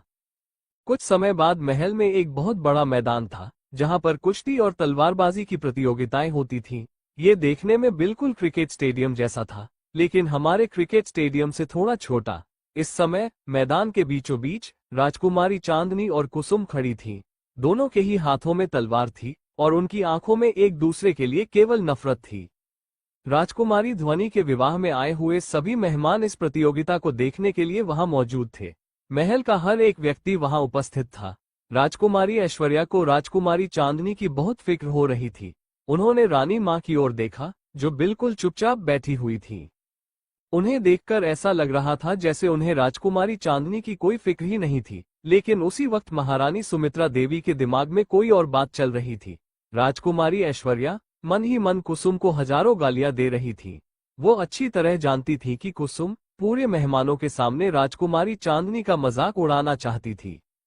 वो सभी मेहमानों को ये दिखाना चाहती थी कि राजकुमारी चांदनी को तलवारबाजी जैसी छोटी चीज भी नहीं आती। प्रतियोगिता हारने के बाद सभी मेहमान राजकुमारी चांदनी को नीची नजरों से देखेंगे। इन्हीं सब बातों को सोच सोचकर राजकुमारी ऐश्वर्या को कुसुम पर बहुत गुस्सा आ रहा था, लेकिन वो मजबूर थी क्योंकि कुसुम उनकी होने वाली भाभी थी। वहीं दूसरी ओर युवराज यश प्रताप सिंह, युवराज सम्राट सिंह और युवराज मान प्रताप सिंह एक ही जगह पास पास बैठे हुए थे और सभी की नजरें राजकुमारी चांदनी पर टिकी हुई थी। इस वक्त राजकुमारी चांदनी और कुसुम आमने सामने खड़ी थी और एक दूसरे को गुस्से से देख रही थी। राजकुमारी चांदनी मन ही मन जानती थी कि उन्हें अभी भी तलवारबाजी अच्छे से नहीं आती थी, जिसकी वजह से उन्हें थोड़ी टेंशन हो रही थी। पर बात चाहे जो भी हो, राजकुमारी चांदनी का आत्मविश्वास बिल्कुल भी कम नहीं हुआ था। वह अभी भी लड़ाई लड़ने के लिए पूरी तरह तैयार थी। थोड़ी ही देर में मुकाबला शुरू हो गया। सभी लोग दिल थामकर बैठ चुके थे। कोई भी व्यक्ति मैदान का एक भी दृश्य मिस नहीं करना चाहता था। मुकाबले की शुरुआत होते ही कुसुम ने अपनी तलवार से राजकुमारी चांदनी पर वार किया, जिसे राजकुमारी चांदनी ने सफलतापूर्वक रोक लिया। राजकुमारी चांदनी के आत्मविश्वास को देखकर कुसुम को थोड़ी हैरानी हुई, लेकिन फिर भी उसने दोबारा वार किया। राजकुमारी चांदनी ने इस वार को भी रोक लिया। इसी तरह कुसुम बार बार राजकुमारी चांदनी पर हमला करती रही, लेकिन राजकुमारी चांदनी हर वार को आसानी से रोक रही थी। किसी भी लड़ाई में सबसे पहले खुद को सुरक्षित करना सिखाया जाता है। इसीलिए राजकुमारी चांदनी ने भले ही पूरी तरह से तलवार चलाना नहीं सीखा था, लेकिन खुद को बचाने की कला वो अच्छे से सीख चुकी थी। इसी तरह कुसुम लगातार राजकुमारी चांदनी पर वार करती जा रही थी, लेकिन राजकुमारी चांदनी बड़ी ही सहजता और आलस भरे अंदाज में उसके हर वार को रोक दे रही थी। वहां पर मौजूद सभी मेहमानों को साफ समझ में आ रहा था कि राजकुमारी चांदनी को तलवारबाजी अच्छे से नहीं आती थी और न ही वो इस लड़ाई पर पूरी तरह ध्यान दे रही थी। लगातार आधे घंटे तक वार करने के बाद कुसुम थक चुकी थी। अब उसे समझ नहीं आ रहा था कि राजकुमारी चांदनी इतनी आसानी से खुद को बचाने में सफल कैसे हो रही थी। हालांकि उसे यह बात भी साफ दिखाई दे रही थी कि राजकुमारी चांदनी खुद लड़ नहीं रही थी। उन्होंने अब तक कुसुम पर एक भी वार नहीं किया था, क्योंकि वह अभी भी इतनी अच्छे से तलवार चलाना नहीं सीख पाई थी। लेकिन जैसे ही राजकुमारी चांदनी ने नोटिस किया कि कुसुम अब थक चुकी थी, तभी अचानक से उन्होंने अपना पहला वार कुसुम पर कर दिया। कुसुम इस हमले के लिए बिल्कुल भी तैयार नहीं थी, और सबसे महत्वपूर्ण बात, वह पहले से ही थकी हुई थी। थकावट की वजह से और राजकुमारी चांदनी पर ध्यान न देने के कारण कुसुम अगले ही पल राजकुमारी चांदनी के नियंत्रण में आ गई। राजकुमारी चांदनी के पहले ही वार से कुसुम के हाथ से तलवार छूटकर जमीन पर गिर गई। अब तक जो लोग कुसुम के जीतने की उम्मीद लगाए बैठे थे और इस प्रतियोगिता को उबाऊ समझकर देख रहे थे, वे सब अचानक से ही सदमे में चले गए। किसी को भी राजकुमारी चांदनी के इस वार की बिल्कुल भी उम्मीद नहीं थी। हर कोई देखकर ही समझ सकता था कि राजकुमारी चांदनी अभी 17-18 साल की एक छोटी सी लड़की थी। लेकिन ये छोटी लड़की इतनी ज्यादा चालाक होगी, इस बारे में वहां मौजूद किसी ने भी सोचा तक नहीं था। महारानी सुमित्रा देवी, छोटी महारानी तारा बुआ जी, राजकुमारी ऐश्वर्या, कामिनी मौसी जी, राजकुमारी ध्वनि, युवराज तेज सिंह, महाराज विनोद सिंह, युवराज सम्राट सिंह, महारानी चंद्रलता, यहाँ तक कि युवराज यश प्रताप सिंह भी सदमे में अपने सामने के नजारे को देख रहे थे। सब जानते थे कि राजकुमारी चांदनी को तलवार चलाना नहीं आता था। युवराज यश प्रताप सिंह ने भी जब राजकुमारी चांदनी को तलवारबाजी सिखाने की कोशिश की थी, तब उन्हें ये समझ में आ गया था कि राजकुमारी चांदनी को ये कला नहीं आती थी। हालांकि सभी ने देखा था कि राजकुमारी चांदनी ने अपनी शक्ति से नहीं, बल्कि अपनी समझदारी और चालाकी से इस प्रतियोगिता को जीता था। लेकिन किसी भी लड़ाई को जीतने के लिए ताकत से ज्यादा समझदारी का होना जरूरी होता है। हमारे पास चाहे कितनी भी ताकत क्यों न हो, अगर समझदारी नहीं है तो सामने वाला हमें हरा सकता है। और यही गलती कुसुम ने कर दी थी। कुसुम को पहले से ही अपने ऊपर पूरा भरोसा था कि इस लड़ाई को वही जीतेगी। यहाँ तक कि जीतने के बाद वह राजकुमारी चांदनी को किस तरह से बेइज्जत करना चाहती थी, ये भी उसने पहले से ही सोच रखा था। लेकिन अपने अति आत्मविश्वास की वजह से अब स्थिति यह हो गई थी कि वह इस वक्त राजकुमारी चांदनी के सामने शर्मिंदगी और सदमे में खड़ी थी। कुसुम अभी तक अपनी हार स्वीकार नहीं कर पाई थी। वह बार बार कभी अपने हाथों को देखती, कभी जमीन पर गिरी तलवार को, और कभी राजकुमारी चांदनी को। ऐसा लग रहा था जैसे उसे विश्वास ही नहीं हो रहा था, और वह खुद को विश्वास दिलाने की कोशिश कर रही थी। राजकुमारी चांदनी अपने चेहरे पर एक शैतानी मुस्कान लिए कुसुम को देख रही थी, लेकिन अगले ही पल उनकी आंखें सर्द हो गईं। वो झटके से पीछे मुड़ी और किसी चीज को अपने हाथों से पकड़ लिया। वो तीर था जो इस वक्त राजकुमारी चांदनी के सीने से मात्र 2 इंच की दूरी पर था, जिसे उन्होंने उसी वक्त रोक लिया। इस अचानक हुए हमले की उम्मीद वहां किसी ने भी नहीं की थी। सब एक पल के लिए जैसे मूर्तिवत हो गए और सारा दृश्य देख रहे थे।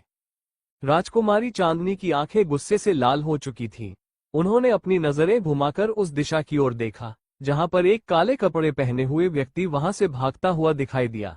युवराज यश प्रताप सिंह की भी आंखें गुस्से से लाल हो गईं। कहीं न कहीं उन्हें ये समझ में आ चुका था कि यह सब कुछ कुसुम की ही चाल थी। युवराज अच्छी तरह जानते थे कि कुसुम राजकुमारी चांदनी से कितनी ज्यादा नफरत करती थी। वो गुस्से में अपने सैनिकों को आदेश देते हैं कि उस व्यक्ति को तुरंत पकड़ो। सभी सैनिक तुरंत अपनी तेजी दिखाते हैं और उस नकाबपोश व्यक्ति के पीछे भाग जाते हैं। अब तक वहां अफरा तफरी मच चुकी थी।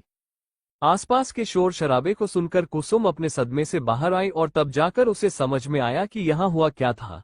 वो गुस्से और नफरत से पागल हो गई और राजकुमारी चांदनी की तरफ उन पर हमला करने के लिए बढ़ी। लेकिन राजकुमारी चांदनी कोई बच्ची नहीं थी जिन्हें कोई भी यूं ही नुकसान पहुंचाकर चला जाता।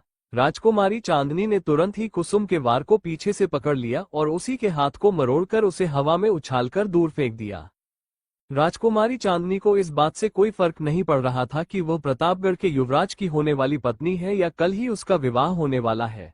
राजकुमारी चांदनी को बस इतना पता था कि जो भी इंसान उन्हें परेशान करेगा उसे वो छोड़ने वाली नहीं थी। इस वक्त राजकुमारी चांदनी गुस्से में महाकाली का रूप लग रही थी, जो आज सब कुछ जलाकर राख कर देना चाहती हो। वहीं अपनी बेटी को इस तरह जमीन पर पड़ा हुआ देखकर कामिनी मौसी जी की आंखें गुस्से से लाल हो गईं। उनकी आंखों में राजकुमारी चांदनी के लिए बेहद नफरत थी। दरअसल प्रतियोगिता के दौरान ही राजकुमारी चांदनी पर हमला करवाने का विचार कुसुम और कामिनी जी का ही था। कुसुम को तो इस चीज से कुछ खास फर्क नहीं पड़ता था, क्योंकि उसे खुद पर कुछ ज्यादा ही आत्मविश्वास था। लेकिन कामिनी जी को संदेह था, क्योंकि पिछले कुछ दिनों में उन्होंने देखा था कि राजकुमारी चांदनी का व्यवहार बदल रहा है। राजकुमारी चांदनी के अंदर इन कुछ दिनों में जिस तरीके से बदलाव आए थे, उसके बाद कामिनी जी कुसुम को लेकर कोई भी जोखिम नहीं लेना चाहती थी। अगर उन्हें जरा भी ऐसा महसूस होता कि राजकुमारी चांदनी जीतने वाली है और कुसुम हार रही है, तो इस स्थिति में कामिनी जी का एक वफादार सैनिक राजकुमारी चांदनी पर हमला कर देता। राजकुमारी चांदनी तो कुसुम के साथ प्रतियोगिता में व्यस्त होती और उनका ध्यान अपने पास आ रहे तीर पर बिल्कुल भी नहीं जाता। कामिनी जी उसी समय राजकुमारी चांदनी को जान से मार डालना चाहती थी, लेकिन उनकी सोच के मुताबिक कुछ भी नहीं हुआ। यहाँ पर सब कुछ उल्टा हो चुका था। कुसुम नहीं बल्कि राजकुमारी चांदनी जीत चुकी थी, और इतने सारे मेहमानों के बीच कुसुम की बहुत बड़ी बेइज्जती हुई थी। जिस लड़की को इस महल की महारानी बनने के लिए चुना गया था, वो एक 17 साल की लड़की को भी तलवारबाजी में नहीं हरा सकी। वहां मौजूद सारे लोग चर्चा करने लगे और राजकुमारी चांदनी की प्रशंसा के साथ साथ कुसुम का मजाक उड़ाने लगे। किसने सोचा था कि इस राज्य की होने वाली महारानी इतनी कमजोर साबित होगी। हर तरफ कुसुम के बारे में उल्टी सीधी बातें हो रही थी। अगर इस प्रतियोगिता में राजकुमारी चांदनी हार जाती तो किसी को ज्यादा फर्क नहीं पड़ता, क्योंकि वह अभी केवल 17 साल की छोटी लड़की थी। वो 23 साल की कुसुम से लड़ाई में जीत नहीं सकती थी। लेकिन आज कुसुम को हराकर राजकुमारी चांदनी ने सबकी नजरों में कुसुम का मजाक बना दिया था। अपने हाथ मरोड़े जाने की वजह से कुसुम अभी भी जमीन पर पड़ी दर्द से तड़प रही थी। वहां मौजूद कोई भी व्यक्ति कुसुम की मदद के लिए आगे नहीं बढ़ा, सिवाय कामिनी जी के। कामिनी जी दौड़कर मैदान की तरफ आई, क्योंकि देखकर ही ऐसा लग रहा था कि कुसुम अभी खड़ी होने की हालत में भी नहीं थी। अपनी बेटी को इस हालत में देखकर कामिनी जी का दिल दर्द से तड़प उठा। उन्होंने संकल्प ले लिया था कि वह हर हाल में राजकुमारी चांदनी की जिंदगी नर्क बनाकर ही रहेंगी। कामिनी जी दौड़ते हुए मैदान की तरफ आईं, क्योंकि देखकर ही ऐसा लग रहा था जैसे कुसुम अभी खड़ी होने की हालत में भी नहीं थी।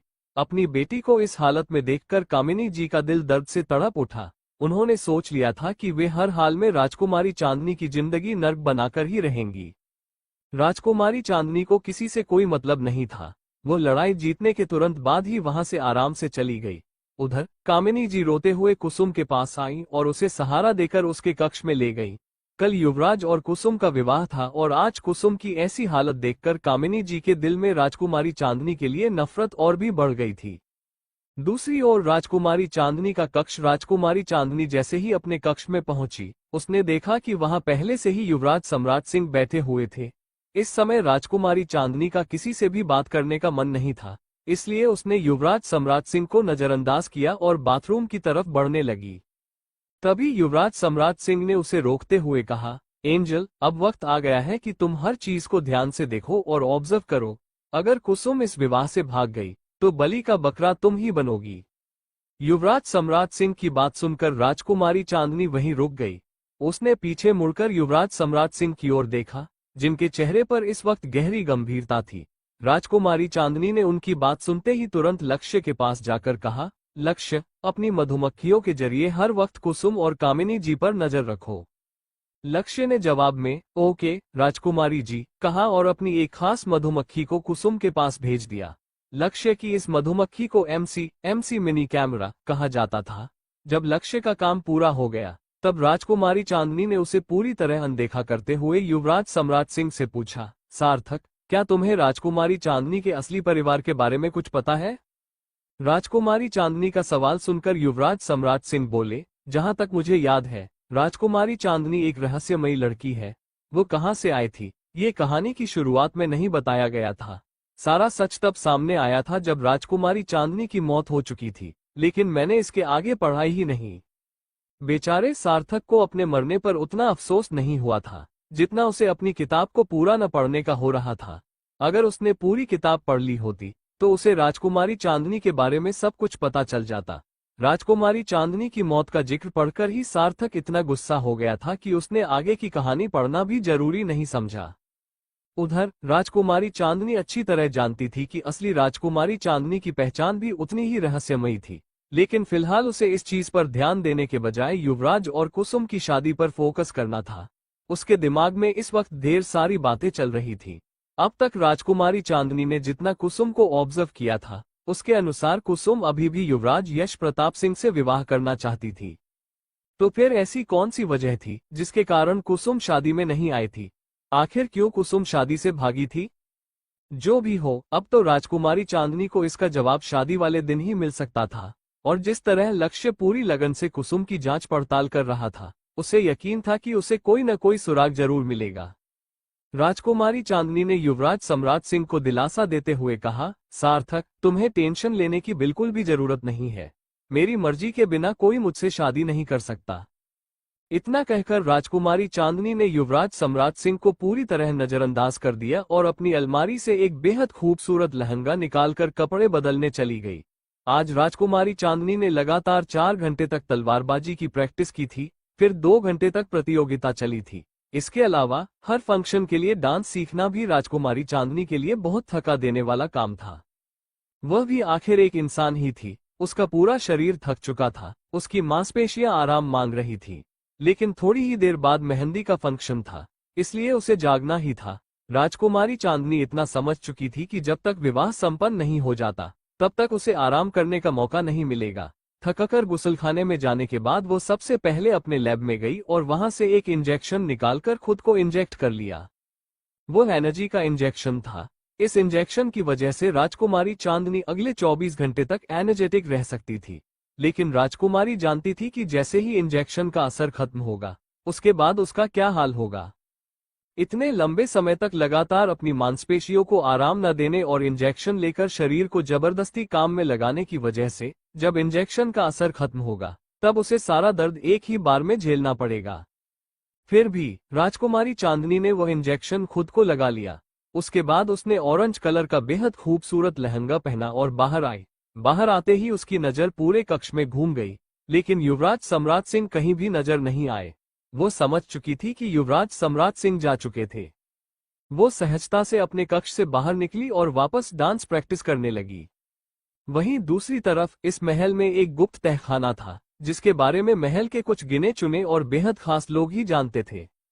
इस वक्त उसी तहखाने में एक इंसान की दर्द भरी चीखें गूंज रही थी। आवाज में इतना दर्द था कि वहां मौजूद सैनिकों के भी रोंगटे खड़े हो चुके थे। तहखाने में बने एक बड़ी सी महाराजा वाली गद्दी पर युवराज सम्राट सिंह किसी राजा की तरह बैठे हुए थे। उनके आसपास का माहौल इतना ज्यादा भयावह था कि वहां खड़े सारे सैनिक थर थर कांप रहे थे। युवराज यश प्रताप सिंह बिना किसी भावना के अपने सामने दर्द से तड़प रहे उस इंसान को देख रहे थे, जो अब लगभग मरने की कगार पर पहुंच चुका था। इस वक्त हमारी आंखों के सामने युवराज यश प्रताप सिंह का एक बिल्कुल अलग रूप नजर आ रहा था, जो पिछले कुछ दिनों से शांत था। वो इस समय नरक के देवता की तरह अपने सामने जमीन पर पड़े उस इंसान को देख रहे थे।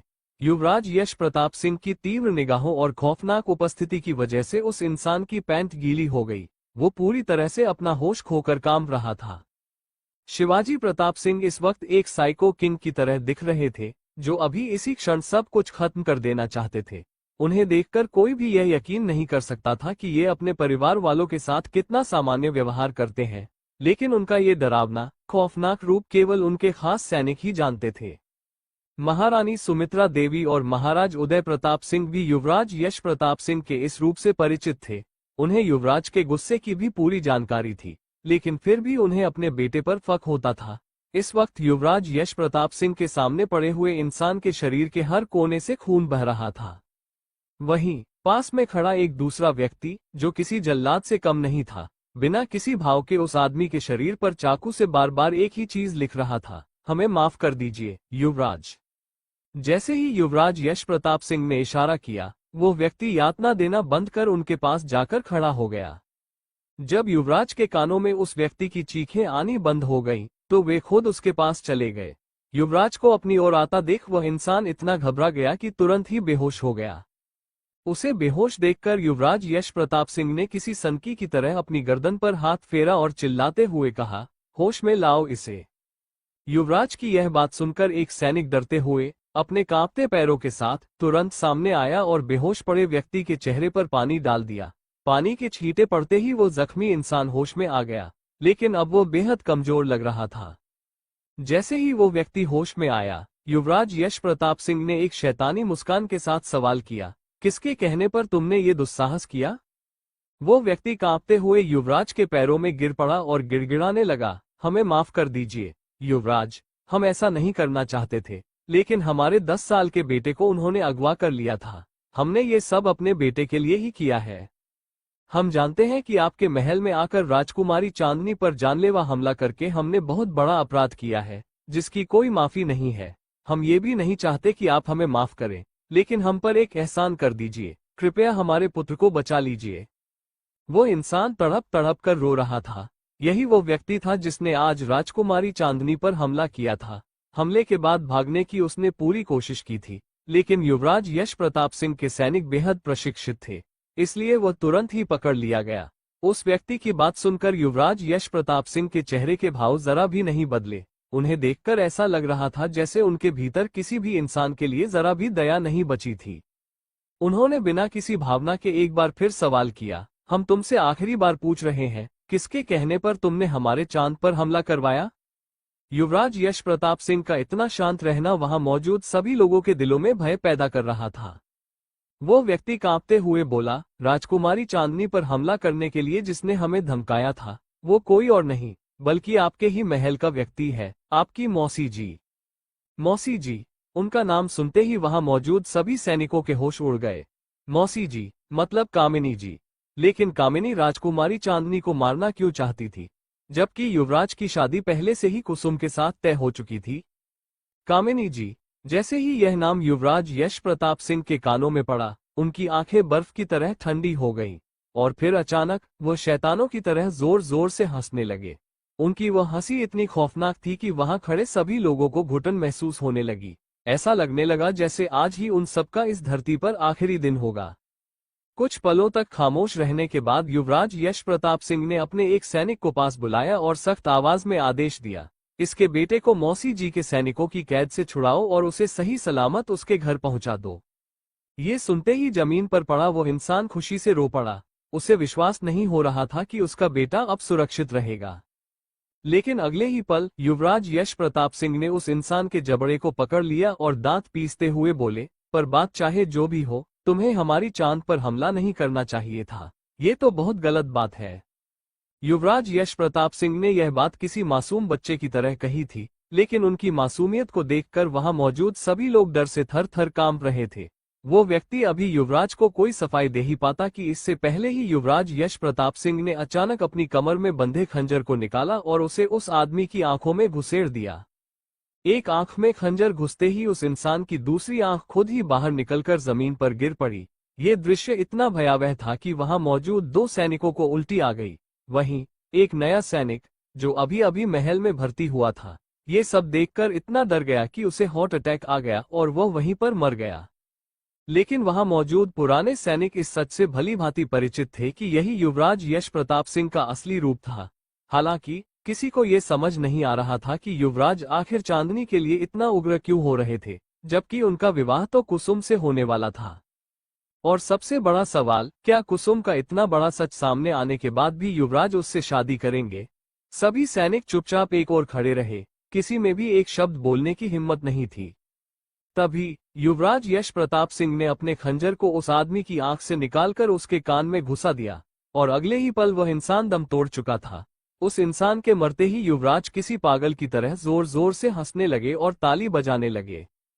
उन्हें देखकर ऐसा लग रहा था जैसे उस व्यक्ति की मौत ने उन्हें बेहद आनंदित कर दिया हो। अचानक ही युवराज यश प्रताप सिंह पूरी तरह से शांत हो गए।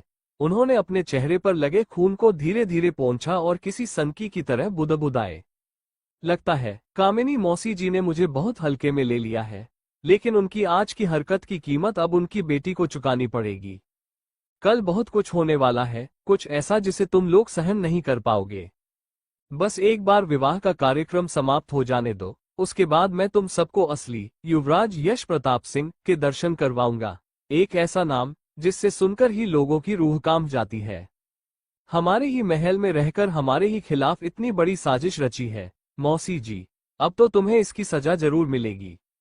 शाम से अब रात हो चुकी थी और मेहंदी की रस्म भी होने वाली थी। असल में यहाँ मेहंदी की रस्म रात को होती थी। रात में मेहंदी लगवाने के बाद सभी सो जाते थे और अगले दिन मेहंदी हटाने के बाद उसका रंग बहुत अच्छा आता था। हर तरफ मेहंदी की रस्म के लिए बहुत अच्छे तरीके से सजावट की गई थी। सभी औरतों ने हरे रंग के वस्त्र धारण किए हुए थे। इस मेहंदी की रस्म में राजकुमारी चांदनी और युवराज सम्राट सिंह के अलावा बाकी सभी मौजूद थे। सभी रस्मों में इतने व्यस्त थे कि किसी ने भी राजकुमारी चांदनी और युवराज सम्राट सिंह की गैर मौजूदगी पर ध्यान नहीं दिया था, सिवाय युवराज यश प्रताप सिंह के। युवराज यश प्रताप सिंह की नजरें बार बार राजकुमारी चांदनी को ढूंढ रही थी, लेकिन उन्हें वो कहीं भी दिखाई नहीं दी। राजकुमारी चांदनी को वहां न पाकर उन्होंने अपनी नजरें घुमाकर युवराज सम्राट सिंह को ढूंढना शुरू कर दिया, लेकिन वहां युवराज सम्राट सिंह भी मौजूद नहीं थे।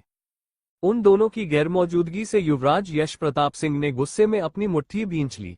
तभी वहां कुसुम आ गई और युवराज के पास बैठकर बोली, युवराज, हम जानना चाहते हैं कि आखिर क्यों आपने हमारे विवाह की किसी भी रस्म को करने से मना कर दिया। आपको अंदाजा भी है कि आपकी वजह से हमें कितनी शर्मिंदगी का सामना करना पड़ रहा है। कल हमारा विवाह है और फिर भी ऐसा लग रहा है जैसे विवाह केवल राजकुमारी ध्वनि और युवराज तेज का ही हो रहा है। आपको देखकर हमें ऐसा प्रतीत हो रहा है जैसे आप हमारे विवाह को लेकर जरा भी उत्सुक नहीं है। युवराज यश प्रताप सिंह को कुसुम की बातों से बहुत चिढ़ हो रही थी, लेकिन उन्हें सबसे ज्यादा गुस्सा इस बात पर आ रहा था कि कुसुम उनके ठीक बगल में बैठ गई थी। जैसे ही उन्हें यह महसूस हुआ कि कुसुम उनके पास बैठी है, उनका चेहरा गुस्से से काला पड़ गया। उन्होंने तुरंत गरजते हुए कहा, अभी इसी क्षण हमारे पास से दूर हो जाओ, वरना विवाह से पहले ही तुम्हें यमलोक पहुंचा देंगे। युवराज के इतने जोर से चिल्लाने की वजह से कुसुम बुरी तरह डर गई। वहां मौजूद सभी मेहमानों की नजरें भी युवराज और कुसुम की ओर चली गईं। महारानी सुमित्रा देवी और छोटी महारानी दोनों ने ही युवराज और कुसुम को साथ देखकर समझ लिया कि क्या चल रहा था, लेकिन सभी ने इस बात को नजरअंदाज कर दिया। थोड़ी देर पहले हुई तलवारबाजी की लड़ाई के बाद कुसुम सबकी नजरों में गिर चुकी थी। किसी को भी अब उससे कोई खास मतलब नहीं था। कुसुम गुस्से में अपनी मुट्ठी भींच ली और उसकी आंखों से एक बूंद आंसू जमीन पर गिर गया। वहीं कामिनी जी अपनी बेटी की ऐसी हालत देखकर बहुत गुस्से में थी, लेकिन वह युवराज को कुछ भी नहीं कह सकती थी। वहां का माहौल पहले ही बहुत गर्म हो चुका था और तभी अचानक एक अजीब सा संगीत बजने लगा। इस संगीत को सुनते ही सभी की नजरें उत्सव भवन के बीचों बीच चली गईं, जहां इस वक्त युवराज सम्राट सिंह खड़े थे। लेकिन सबसे ज्यादा हैरानी इस बात की थी कि युवराज सम्राट सिंह ने इस वक्त बिल्कुल युवराज तेज सिंह की ही तरह कपड़े पहने हुए थे।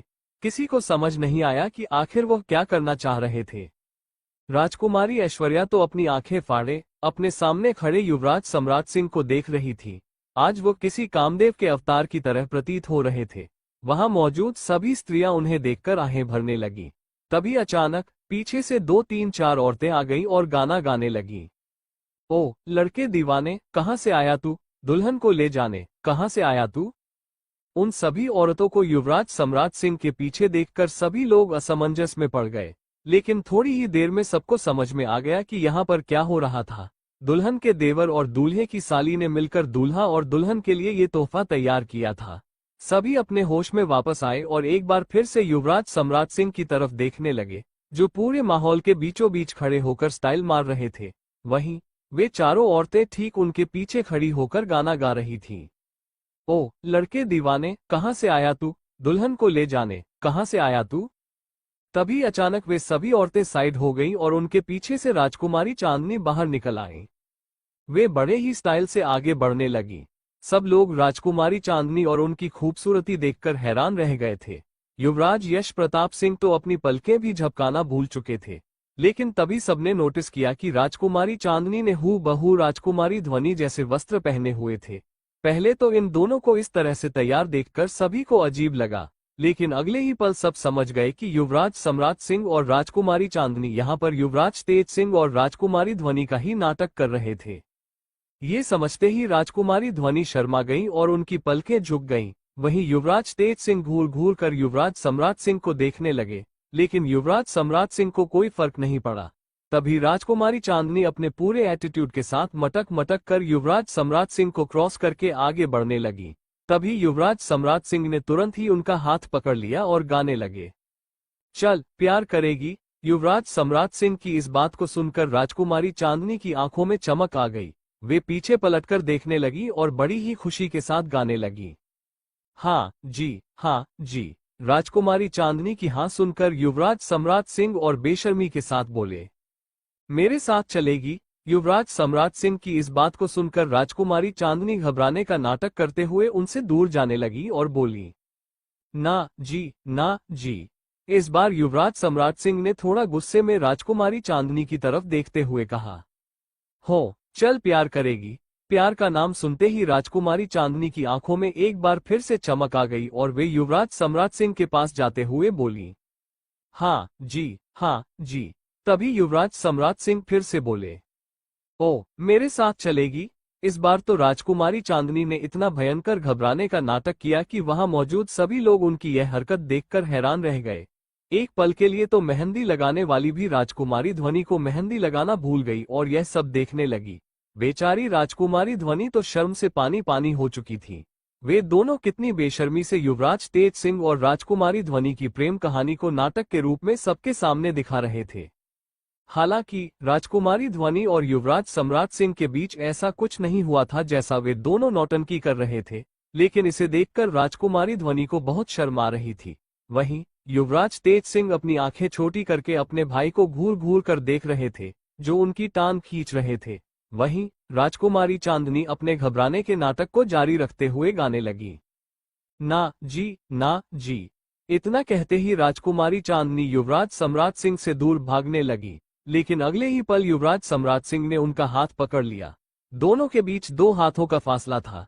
राजकुमारी चांदनी घबराते हुए अपने हाथ को युवराज सम्राट सिंह की पकड़ से छुड़ाने की कोशिश करने लगी, लेकिन युवराज सम्राट सिंह की पकड़ बहुत मजबूत थी। युवराज सम्राट सिंह अपने चेहरे पर शैतानी मुस्कुराहट लिए राजकुमारी चांदनी के हाथों को हल्का हल्का मरोड़ते हुए गाने लगे, अरे तू हाँ कर या ना कर, तेरी मर्जी सोड़िए। इतना कहने के साथ ही युवराज सम्राट सिंह ने झटके से राजकुमारी चांदनी का हाथ पकड़कर उसे अपने करीब खींच लिया और अगले ही पल बेशर्मी से उसे अपने कंधे पर उठा लिया। फिर वे गाने लगे, हम तुझको उठाकर ले जाएंगे। वहीं राजकुमारी चांदनी खुद को छुड़ाने के लिए युवराज सम्राट सिंह के कंधे पर मुक्के मार रही थी, लेकिन युवराज सम्राट सिंह को जैसे कोई फर्क ही नहीं पड़ रहा था। डोली में बिठाकर ले जाएंगे। इस बार राजकुमारी चांदनी ने झट से युवराज सम्राट सिंह के बालों को पकड़ लिया, जिससे वह असहज हो गए और राजकुमारी चांदनी उनके हाथ से छूट गई। जल्दी से वह उनके कंधे से उतरकर सीधे खड़ी हो गई और फिर युवराज सम्राट सिंह से दूर भागने लगी। वो उन्हें चिढ़ाते हुए गाने लगी, हम घर में कहीं छुप जाएंगे सन, तेरे नहीं हम जाएंगे। इस पर युवराज सम्राट सिंह ने मुंह बनाते हुए गाया, हो चल प्यार करेगी। लेकिन इस बार राजकुमारी चांदनी भागकर रानी मां के पीछे छुप गई और युवराज सम्राट सिंह को अंगूठा दिखाते हुए बोली, हाँ जी, हाँ जी। युवराज सम्राट सिंह ने उसे मनाने की कोशिश करते हुए कहा, मेरे साथ चलेगी। पर राजकुमारी चांदनी ने इस बार अपनी जीभ निकालते हुए जवाब दिया, ना जी, ना जी। रानी मां को देखकर युवराज सम्राट सिंह कुछ कर तो नहीं पाए, लेकिन दूर से ही राजकुमारी को धमकी देते हुए अपने चेहरे पर शैतानी मुस्कान लाकर बोले, अरे तू हाँ कर या ना कर, तेरी मर्जी सोड़िए, हम तुझको उठाकर ले जाएंगे, अरे डोली में बिठा कर ले जाएंगे। इस पर राजकुमारी चांदनी महारानी सुमित्रा देवी के पल्लू में अपना चेहरा छुपाकर युवराज सम्राट सिंह की ओर अंगूठा दिखाते हुए बोली, हम घर में कहीं छुप जाएंगे सन, तेरे नहीं हम जाएंगे। अब बेचारे युवराज सम्राट सिंह समझ चुके थे कि राजकुमारी चांदनी उनसे प्यार तो करती थी, लेकिन उनके साथ जाने में उसकी कोई दिलचस्पी नहीं थी।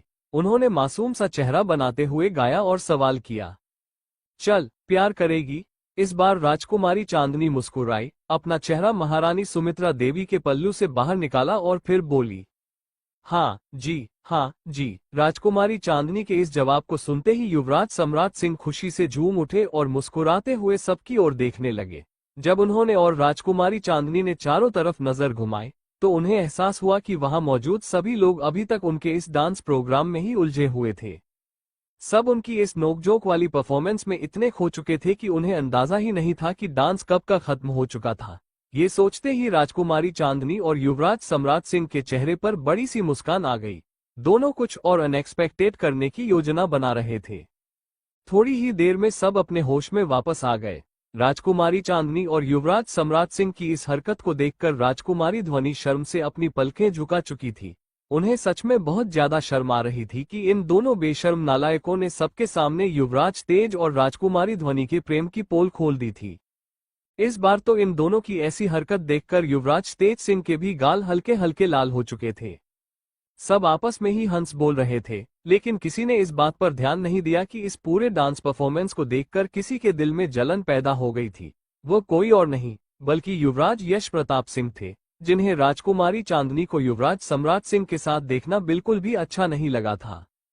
पहले तो उन्हें युवराज सम्राट सिंह और राजकुमारी चांदनी का ये प्यार भरा झगड़ा ही पसंद नहीं आया, लेकिन हद तो तब हो गई जब युवराज सम्राट सिंह ने राजकुमारी चांदनी को अपने कंधे पर उठा लिया।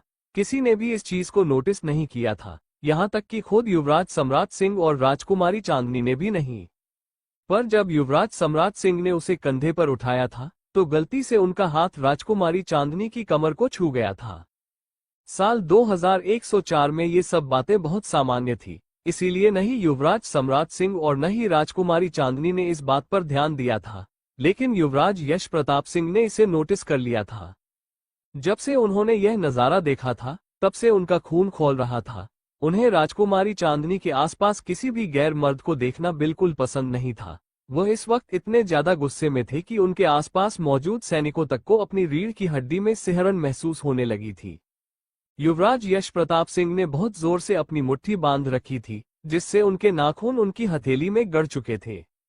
युवराज सम्राट सिंह की मौत कैसे हुई, यह अब तक मैंने आपको नहीं बताया है, क्योंकि इसके पीछे एक कहानी है। दरअसल राजकुमारी चांदनी ने इस बारे में अभी तक युवराज सम्राट सिंह से कोई बात नहीं की थी, और खुद युवराज सम्राट सिंह भी यहाँ अपने अलावा राजकुमारी चांदनी को देखकर इतने खुश थे कि वह इस बारे में बताना ही भूल चुके थे। जैसे ही सब शांत हुए, अगले ही पल उनके कानों में एक नए गाने की धुन गूंजने लगी। कुछ ही देर में युवराज सम्राट सिंह ने गाना शुरू किया। तुझको ही। राजकुमारी चांदनी ने एक नजर युवराज सम्राट सिंह की तरफ डाली और मुंह बनाकर आगे बढ़ने लगी। उन्हें यूं डरता हुआ देख युवराज सम्राट सिंह ने फिर से गाने की कोशिश की। तुझको ही। एक बार फिर से ऐसा माहौल बनते ही सभी उत्सुक हो गए और सबकी नजरें युवराज सम्राट सिंह पर टिक गईं। लेकिन युवराज की नजरें तो बस राजकुमारी चांदनी पर ही थीं, और वो मुस्कुराते हुए गाने लगे। तुझको ही दुल्हन बनाऊंगा होए।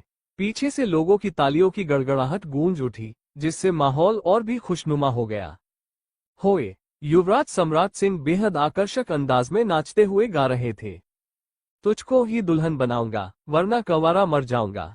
वहीं राजकुमारी चांदनी शर्माते हुए चुपचाप उनसे दूर खड़ी रही।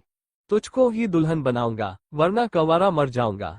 फिर राजकुमारी चांदनी मुस्कुराते हुए उनके सामने आई और उन्हें चिढ़ाते हुए गाने लगी। जाके जोगन बन जाऊंगी, संग तेरे नाम मैं आऊंगी, सबसे मैं ये कह जाऊंगी।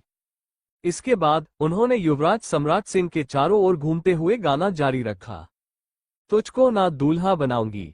भीड़ में मौजूद सभी लोग तालियां बजाने लगे और शोर मचाने लगे। होए। राजकुमारी चांदनी ने अपने जलवे बिखेरते हुए युवराज को अंगूठा दिखाया और ठुमका लगाते हुए गाया। तुझको ना दूल्हा बनाऊंगी, चाहे कंवारी मर जाऊंगी। उनके इस जवाब को सुनकर राजकुमारी ध्वनि शर्म से पानी पानी हो गई। वो सोच रही थी कि जितने नखरे चांदनी यहाँ दिखा रही थी, उतने तो उन्होंने युवराज तेज सिंह के सामने भी नहीं दिखाए थे।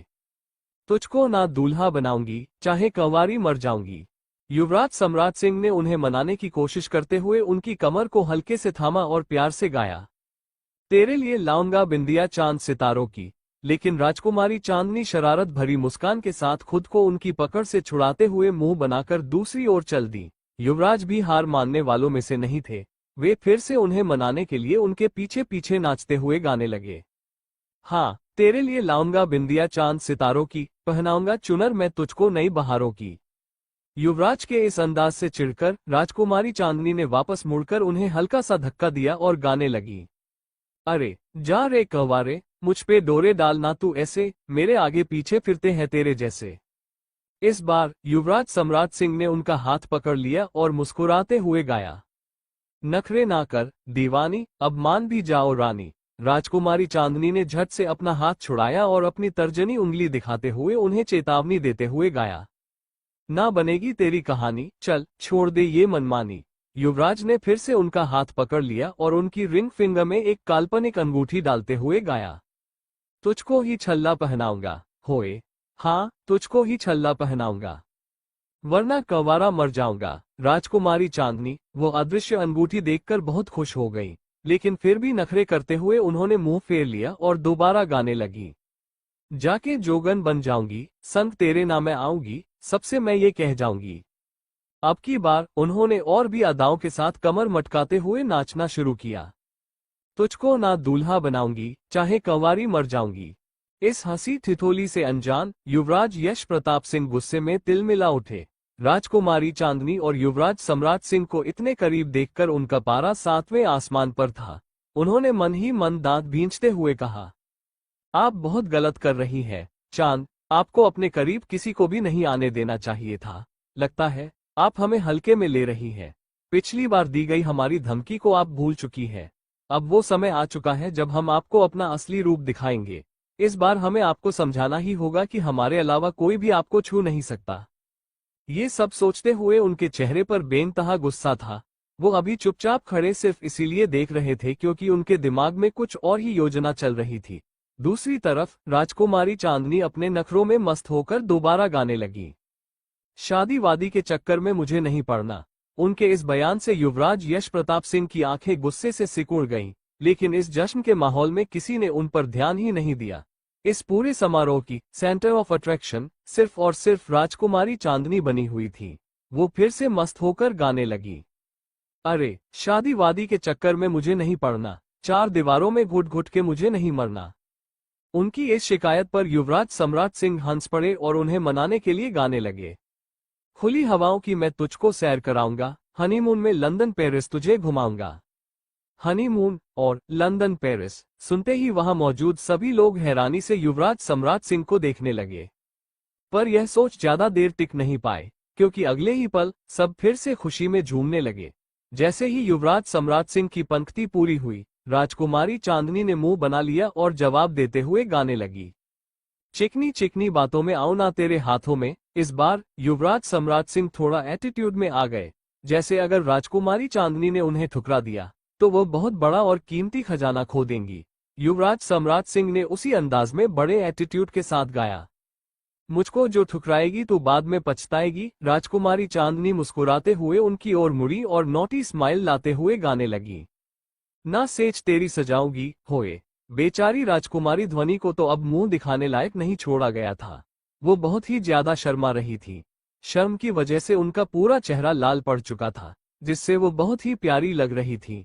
राजकुमारी चांदनी एक बार फिर से डांस के मूड में आकर गाने लगी, हाँ ना सेज तेरी सजाऊंगी चाहे कंवारी मर जाऊंगी। अब की बार युवराज सम्राट सिंह का सारा एटीट्यूड गायब हो गया।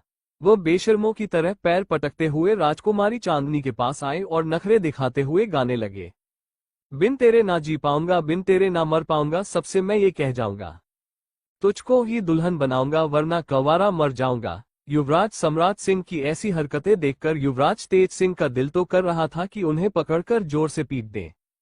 ये लोग उनकी लव स्टोरी को बेवजह बड़ा चढ़ाकर दिखा रहे थे। वहीं महारानी सुमित्रा देवी अपने चेहरे पर हल्की सी मुस्कान लिए दोनों को देख रही थी। अब माहौल थोड़ा गंभीर हो गया था, क्योंकि राजकुमारी चांदनी जरूरत से ज्यादा नखरा दिखा रही थी, जिससे युवराज सम्राट सिंह थोड़ा गुस्से में आ गए। लेकिन राजकुमारी चांदनी उनके गुस्से वाले चेहरे को पूरी तरह से अनदेखा कर दरवाजे की ओर बढ़ने लगी। अगले ही पल युवराज सम्राट सिंह ने फिर से गाना शुरू कर दिया, लेकिन इस बार उनकी आवाज में एक गुजारिश छिपी हुई थी, ओ ये जिद छोड़ दे, नाता जोड़ दे, रब का नाम ले, दामन थाम ले। इतना कहकर युवराज सम्राट सिंह किसी नखरीले बच्चे की तरह जमीन पर बैठ गए और बनावटी रोते हुए गाने लगे, मान भी ले तो मेरा कहना। राजकुमारी चांदनी उन्हें सीधे रिजेक्ट करते हुए गाने लगी, साथ तेरे नहीं मुझको रहना। युवराज सम्राट सिंह ने फिर पूछा, कब डोली बारात मैं लाऊं? राजकुमारी चांदनी ने उत्तर दिया, कैसे तुझको मैं समझाऊं? युवराज सम्राट सिंह फिर गाने लगे, क्या तूने ये सोच लिया है? राजकुमारी चांदनी ने मुस्कुराते हुए उत्तर दिया, हाँ मैंने ये सोच लिया है। अब युवराज सम्राट सिंह ने नकली रोने का नाटक किया और अपने सभी दोस्तों को अपने पास बुलाकर गाने लगे। यारों, जहर की पुड़िया लाओ। राजकुमारी चांदनी थोड़ा टेंशन में आ गई और युवराज के दोस्तों से बोली, ये पागल है, इसे बचाओ। युवराज सम्राट सिंह ने रोते हुए गाया, तेरे बिना मुझको नहीं जीना। राजकुमारी चांदनी ने उन्हें धमकी देते हुए गाया, करना ऐसी खता कभी ना। अब तो युवराज सम्राट सिंह ने हद ही कर दी। उन्होंने तुरंत अपने एक दोस्त के हाथ से एक छोटी सी शीशी छीनी और उसमें भरा हुआ द्रव्य पदार्थ पी लिया। फिर नाटक करते हुए गाने लगे, मुझको अब ये जहर है पीना। असल में इस समय तक राजकुमारी चांदनी दरवाजे की तरफ मुड़ चुकी थी, इसीलिए उन्होंने युवराज को जहर पीते हुए नहीं देखा था। वह बेपरवाह होकर बाहर जाते हुए गाने लगी, जख्मी दिल मुझको नहीं सीना। जैसे ही युवराज सम्राट सिंह ने देखा कि राजकुमारी चांदनी कितनी निर्दयी हो सकती है, वो जमीन पर गिर गए और मरने की मुद्रा में आकर आखिरी बार गाने लगे, छोड़ के दुनिया चला मैं चला, छोड़ के दुनिया चला मैं चला, छोड़ के दुनिया चला मैं चला। अब राजकुमारी चांदनी नाराजगी के साथ बिना पीछे मुड़े आराम से दरवाजे की ओर बढ़ने लगी। तभी उनके कानों में युवराज सम्राट सिंह के दोस्तों की आवाज पड़ी, जिन्होंने उनके चारों ओर भीड़ लगा दी थी। युवराज सम्राट सिंह का ऐसा नाटक देखकर वहां मौजूद सभी लोग अपनी आंखें बड़ी बड़ी करके सब कुछ देख रहे थे। युवराज तेज सिंह का मन कर रहा था कि अभी अपनी जूती निकाले और युवराज सम्राट सिंह की पिटाई कर दे। मतलब इन लोगों ने आज हद से ज्यादा ड्रामा कर दिया था। वहीं राजकुमारी ध्वनि से ये सब और नहीं देखा गया, इसीलिए वो जल्दी से उठकर वहां से भाग गई। शर्म की वजह से बेचारी का पूरा चेहरा जल रहा था। लेकिन वहीं मेहंदी वाली के पास बैठी हुई राजकुमारी ऐश्वर्या को थोड़ी थोड़ी तकलीफ हो रही थी, लेकिन फिर भी उन्होंने अपने चेहरे पर इस बात को जाहिर नहीं होने दिया। वह नहीं चाहती थी कि किसी को भी इस बारे में पता चले कि वह युवराज सम्राट सिंह को पसंद करती है। वहीं युवराज यश प्रताप सिंह बिना किसी भाव के अपने सामने का सारा तमाशा देख रहे थे। युवराज सम्राट सिंह के सभी दोस्त शोर मचाते हुए गा रहे थे, रब्बा इसकी जान गई रे, लगता इसकी जान गई रे, लगता इसकी जान गई रे। इस लाइन को सुनते ही राजकुमारी चांदनी तुरंत पीछे पलटी और युवराज सम्राट सिंह की हालत देखकर उनकी आंखें चौड़ी हो गईं।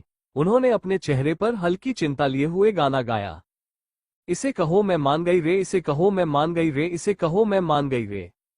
राजकुमारी चांदनी के मान जाने की बात सुनकर युवराज सम्राट सिंह तुरंत खड़े हो गए और अपनी चमकती हुई आंखों से राजकुमारी चांदनी को देखने लगे।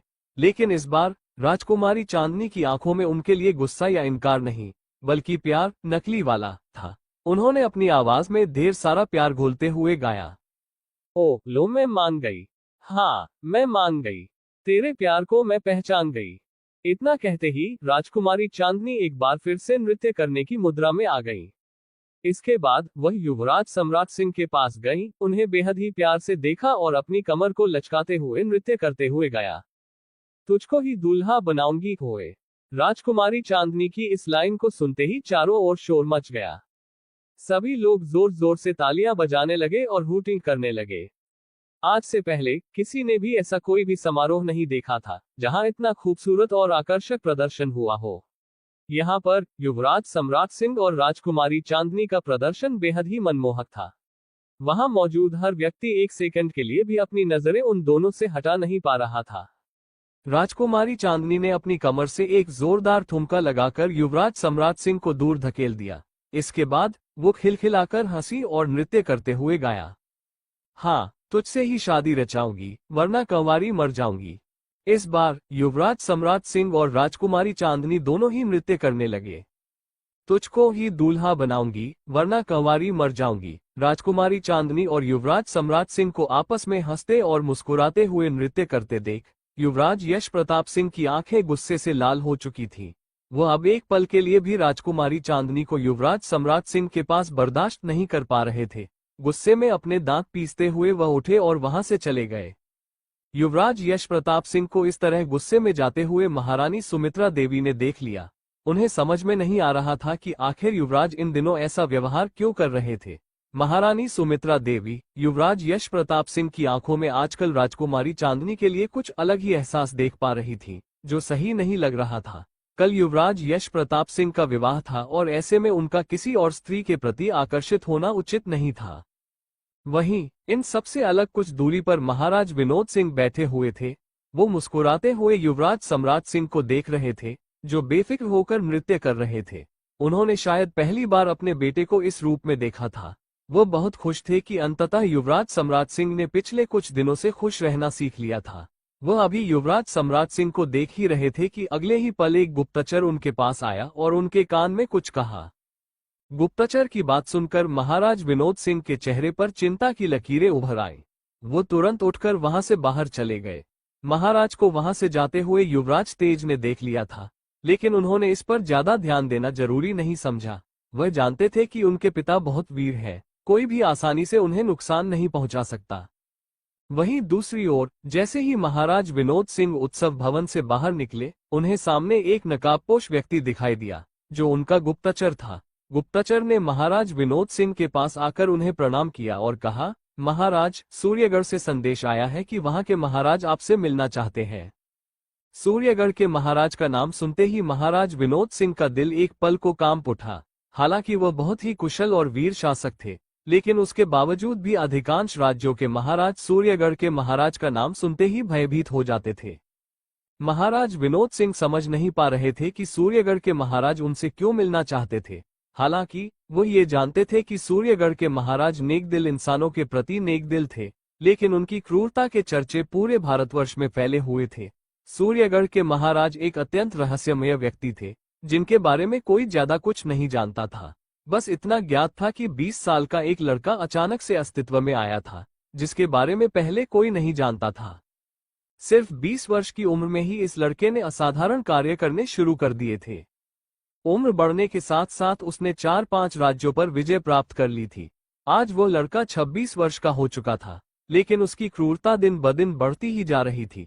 महाराज विनोद सिंह ने अपने दूत को एक संदेश भिजवाने का आदेश दिया। वो सूर्यगढ़ के महाराज के साथ अच्छे संबंध बनाना चाहते थे, इसलिए उन्होंने पहले ही उन्हें अपने पुत्र युवराज तेज सिंह के विवाह में आमंत्रित कर दिया था। हालांकि उन्हें इस बात का जरा भी अंदाजा नहीं था कि सूर्यगढ़ के महाराज इस विवाह में शामिल होंगे या नहीं। वहीं दूसरी ओर नृत्य करते करते राजकुमारी चांदनी थक चुकी थी। दिन भर की भागदौड़ के कारण उनका शरीर जवाब देने लगा था। हालांकि उन्होंने ऊर्जा बढ़ाने वाला इंजेक्शन लिया हुआ था, लेकिन उसके बावजूद उनके शरीर में हल्का हल्का दर्द महसूस हो रहा था। अगर वह इस वक्त कम से कम 10 मिनट तक आराम नहीं करती, तो उनकी तबीयत भी बिगड़ सकती थी। आखिरकार उन्होंने हार मान ली और अपने कक्ष की ओर जाने लगी। जैसे ही वो उत्सव भवन से बाहर निकली, अचानक उन्हें चारों ओर अंधेरा सा महसूस होने लगा। उन्होंने इस बात को नजरअंदाज किया और जल्दी से अपने कक्ष की ओर बढ़ने लगी। तभी अचानक उन्हें अपने हाथों में तेज दर्द महसूस हुआ। वो कुछ समझ पाती इससे पहले ही किसी ने उनके हाथ को बहुत मजबूती से पकड़ लिया और खींचकर कहीं ले जाने लगा। अचानक हुए इस हमले से राजकुमारी चांदनी हैरान रह गई और उन्हें कोई प्रतिक्रिया देने का मौका भी नहीं मिला। जब तक वह अपने होश में वापस आई, तब तक उन्होंने देखा कि वो इस समय महल के दूसरी ओर के क्षेत्र में थी और उनके सामने एक व्यक्ति खड़ा था। उस व्यक्ति को देखकर राजकुमारी चांदनी की आंखें संकुचित हो गईं। राजकुमारी चांदनी को तो वैसे भी युवराज यश प्रताप सिंह से कोई लेना देना नहीं था। सही सोच रहे हैं आप, इस वक्त उनके सामने कोई और नहीं बल्कि स्वयं युवराज यश प्रताप सिंह खड़े थे। उन्होंने जब से युवराज सम्राट सिंह और राजकुमारी चांदनी को साथ देखा था, तब से उनका खून खौल रहा था। वो गुस्से में राजकुमारी चांदनी की ओर देखकर बोले, हमने आपको पिछली बार भी चेतावनी दी थी कि सम्राट सिंह से दूर रहिए, लेकिन लगता है कि आपके अंदर से हमारा डर खत्म हो गया है। युवराज यश प्रताप सिंह की इस बात को सुनकर राजकुमारी चांदनी को बहुत गुस्सा आया, लेकिन वह इतनी अधिक थकी हुई थी कि उनके अंदर कुछ भी बोलने की हिम्मत नहीं बची थी। आखिरकार उन्होंने हार मानकर एक फैसला किया कि उनके सामने खड़ा यह व्यक्ति जो भी बकवास कर रहा था, उसे चुपचाप सुन ले। आगे क्या करना है और क्या नहीं, इसका निर्णय वो स्वयं करेगी। राजकुमारी चांदनी को कोई किसी भी बंदिश में नहीं बांध सकता था। वो फिलहाल जल्दी से अपने कक्ष में पहुंचने के लिए युवराज यश प्रताप सिंह की बात से हाँ में हाँ मिलाने के लिए तैयार हो गई। वहीं जब युवराज यश प्रताप सिंह ने देखा कि राजकुमारी चांदनी उन्हें कोई जवाब नहीं दे रही है, तो उन्हें और अधिक क्रोध आ गया। उन्होंने गुस्से में राजकुमारी चांदनी की गर्दन पकड़ ली और उनके चेहरे को अपने चेहरे के बेहद करीब ले आए। अब धीरे धीरे राजकुमारी चांदनी की आंखें बंद होने लगी थीं। वो जानती थी कि उनके सामने खड़ा व्यक्ति बकवास कर रहा था, लेकिन इस समय वह एकदम किसी रोबोट की तरह चुपचाप बस युवराज की बातें सुन रही थी। लेकिन जैसे ही युवराज यश प्रताप सिंह ने राजकुमारी चांदनी को इतने करीब से देखा, उनका दिल जोर जोर से धड़कने लगा। उनकी नजर राजकुमारी चांदनी के गुलाबी होठों पर चली गई। उन्हें अचानक से याद आया जब राजकुमारी चांदनी बारिश में भीग रही थी और उस समय उनके अंदर दबी इच्छाएं जाग उठी थी। युवराज यश प्रताप सिंह धीरे धीरे राजकुमारी चांदनी के होठों की ओर झुकने लगे। वो ऐसे व्यवहार कर रहे थे जैसे उन पर किसी तरह का नशा हावी हो चुका हो। वो बस एक बार अपने होठों से राजकुमारी चांदनी के होठों को छूना चाहते थे, लेकिन जैसे ही उनके होंठ राजकुमारी चांदनी के होठों को बस छूने ही वाले थे, तभी अचानक युवराज की गर्दन में बहुत तेज दर्द हुआ। दर्द इतना असहनीय था कि युवराज तुरंत ही बेहोश होकर गिर पड़े। उन्होंने राजकुमारी चांदनी को बहुत मजबूती से पकड़ रखा था, जिसकी वजह से उनका भी संतुलन बिगड़ गया। लेकिन इससे पहले कि वो जमीन पर गिरती, किसी ने उन्हें संभाल लिया था। वो लक्ष्य था। जैसे ही राजकुमारी चांदनी पार्टी हॉल से बाहर निकली थी, लक्ष्य भी उनके परफ्यूम की खुशबू को सूंघते हुए उनके पीछे पीछे आने लगा था। उसने जैसे ही देखा कि युवराज यश प्रताप सिंह राजकुमारी चांदनी को परेशान कर रहे थे, तब उसके अंदर का रक्षक जाग उठा। वो तुरंत ही राजकुमारी चांदनी के पास पहुंचा और युवराज यश प्रताप सिंह की गर्दन पर कट देकर उनके दिमाग के तार हिला दिए। बिजली का इतना खतरनाक झटका लगने के कारण युवराज वहीं बेहोश हो गए। युवराज के बेहोश हो जाने से किसी को कोई फर्क नहीं पड़ा। लक्ष्य ने जब देखा कि राजकुमारी चांदनी भी बेहोश हो चुकी थी, तो उसने अपने हाथों को बहुत ही ज्यादा मोटा कर लिया और उन्हें अपनी बाहों में उठा लिया। दूर से देखने पर ऐसा लग रहा था जैसे राजकुमारी चांदनी किसी कुर्सी पर बैठी हुई थी, लेकिन सारा कमाल लक्ष्य कर रहा था। हालांकि लक्ष्य को राजकुमारी चांदनी ने पहले ही सख्ती से समझा दिया था कि अगर वो अपने किसी भी विशेष कौशल का उपयोग करता है, तो उसे किसी भी इंसान के सामने नहीं जाना है, सिवाय उनके और सार्थक के। लक्ष्य ने राजकुमारी चांदनी को अपनी गोद में उठा तो लिया था, लेकिन अब वो यूं ही राजकुमारी चांदनी को उनके कमरे तक नहीं पहुंचा सकता था। आखिरकार उसने तय किया कि वह सबकी नजरों से छुपते हुए, यानी पीछे के रास्ते से, राजकुमारी चांदनी को सीधे उनके कमरे तक पहुंचा देगा। लेकिन एक बार फिर अगर लक्ष्य ने अपने पैर को लंबा किया, तो उसकी त्वचा फट सकती थी। पिछली बार तो युवराज सम्राट सिंह ने सब कुछ सही कर दिया था, लेकिन इस बार क्या होगा? खैर, इन सब समस्याओं के बारे में राजकुमारी चांदनी तो सोच सकती थी, लेकिन लक्ष्य नहीं। उसे बस इतना पता था कि अपने पावर का इस्तेमाल किसी भी इंसान के सामने नहीं करना है, एंजेलिना और सार्थक को छोड़कर। इसीलिए लक्ष्य राजकुमारी चांदनी को पीछे वाले रास्ते से उनके कमरे में ले जाने लगा। वो जल्दी से अपने पैर को लंबा करता गया और खिड़की के जरिए अपने हाथ लंबे करके राजकुमारी चांदनी को आराम से उनके बिस्तर तक पहुंचा दिया। इतना कुछ करने के बाद लक्ष्य खुद भी अंदर आ गया और चुपचाप खुद को ऑफ कर लिया। अगली सुबह जैसे ही राजकुमारी चांदनी की आंखें खुली, उनकी आंखें संकुचित हो गईं। उन्हें अपने सामने लक्ष्य खड़ा दिखाई दिया, जिसके हाथ पैर टूटे हुए थे, मतलब उसकी त्वचा फटी हुई थी और अंदर की मशीनरी दिखाई दे रही थी। अभी सुबह के 5 बजे थे, लेकिन राजकुमारी चांदनी की नींद खुल चुकी थी क्योंकि उन्होंने पहले से ही अपने अंदर एनर्जी का इंजेक्शन इंजेक्ट कर रखा था। वो जल्दी से उठकर खड़ी हुई और लक्ष्य को पकड़कर खींचते हुए अपनी लैब के अंदर ले गई। अगर आज लक्ष्य के हाथ पैर ठीक नहीं हुए, तो फिर गड़बड़ हो सकती थी। जैसे ही वो लक्ष्य के साथ लैब में दाखिल हुई, उन्हें कुछ अजीब सा महसूस हुआ। उन्होंने ध्यान से लक्ष्य को देखा, तब उन्हें उसकी आंखों में शॉर्ट सर्किट होता हुआ दिखाई दिया। ये देखते ही राजकुमारी चांदनी का दिमाग ठनक गया। उन्हें बहुत गुस्सा आया क्योंकि उन्होंने लक्ष्य पर बहुत मेहनत की थी। लक्ष्य एक ही बार में अपने हाथ और पैर दोनों को लंबा नहीं कर सकता था, लेकिन उसने पिछली रात ऐसा किया था, जिसकी वजह से उसके अंदर की एक वायर टूट चुकी थी। लक्ष्य के अंदर एक यही फीचर था जो दिमाग खराब करने वाला था। वो एक बार में 3 चीजों का ही इस्तेमाल कर सकता था, अपने 2 हाथ और 1 पैर या फिर अपने 2 पैर और 1 हाथ। लेकिन कल रात को लक्ष्य ने अपने चारों हाथ पैरों का इस्तेमाल कर लिया था, जिसकी वजह से उसके दिल के पास की एक नस टूट चुकी थी, मतलब एक वायर क्षतिग्रस्त हो चुकी थी। राजकुमारी चांदनी को ये समझ नहीं आ रहा था कि क्या लक्ष्य के पास इतना भी दिमाग नहीं था कि वो खुद को कैसे सुरक्षित रखे, पर बेचारी राजकुमारी चांदनी कर ही क्या सकती थी, सिवाय लक्ष्य को दोबारा से सही करने के अलावा। लक्ष्य को दोबारा ठीक करने में उन्हें लगातार 5 घंटे मेहनत करनी थी क्योंकि वह वायर लक्ष्य के बहुत अंदर थी और बाहर के बाकी मशीनों की मौजूदगी उन्हें डिस्टर्ब कर रही थी। मिलजुल कर आज राजकुमारी चांदनी को फिर से लक्ष्य की सर्जरी करनी थी। उन्होंने अपनी घड़ी से सार्थक को मैसेज कर दिया कि वह आज के संगीत समारोह में नहीं आ पाएंगी क्योंकि उनके प्यारे रोबोट ने उनका सारा समय खींच लिया था। लेकिन राजकुमारी चांदनी को सबसे ज्यादा गुस्सा युवराज यश प्रताप सिंह पर आ रहा था क्योंकि यह सब उन्हीं की वजह से हुआ था। हालांकि राजकुमारी चांदनी ने फैसला कर लिया था कि वो संगीत की रस्म में नहीं जाएंगी, लेकिन शादी में हर हाल में उपस्थित रहेंगी, वह भी लक्ष्य के साथ। राजकुमारी चांदनी जानती थी कि शादी में कुछ तो बहुत बड़ा होने वाला था, जो उनके लिए बिल्कुल बुरा साबित हो सकता था। लेकिन इस बार वह अपने भविष्य को बदलना चाहती थी। वो इस बार किसी भी कीमत पर कुसुम को भागने नहीं देंगी। कुसुम के बारे में सोचते ही राजकुमारी चांदनी को अचानक याद आया कि लक्ष्य को कुसुम पर नजर रखनी थी, लेकिन यहाँ तो लक्ष्य खुद को ही नहीं संभाल पा रहा था। इस बात को सोचते ही राजकुमारी चांदनी की आंखें फिर से संकुचित हो गईं।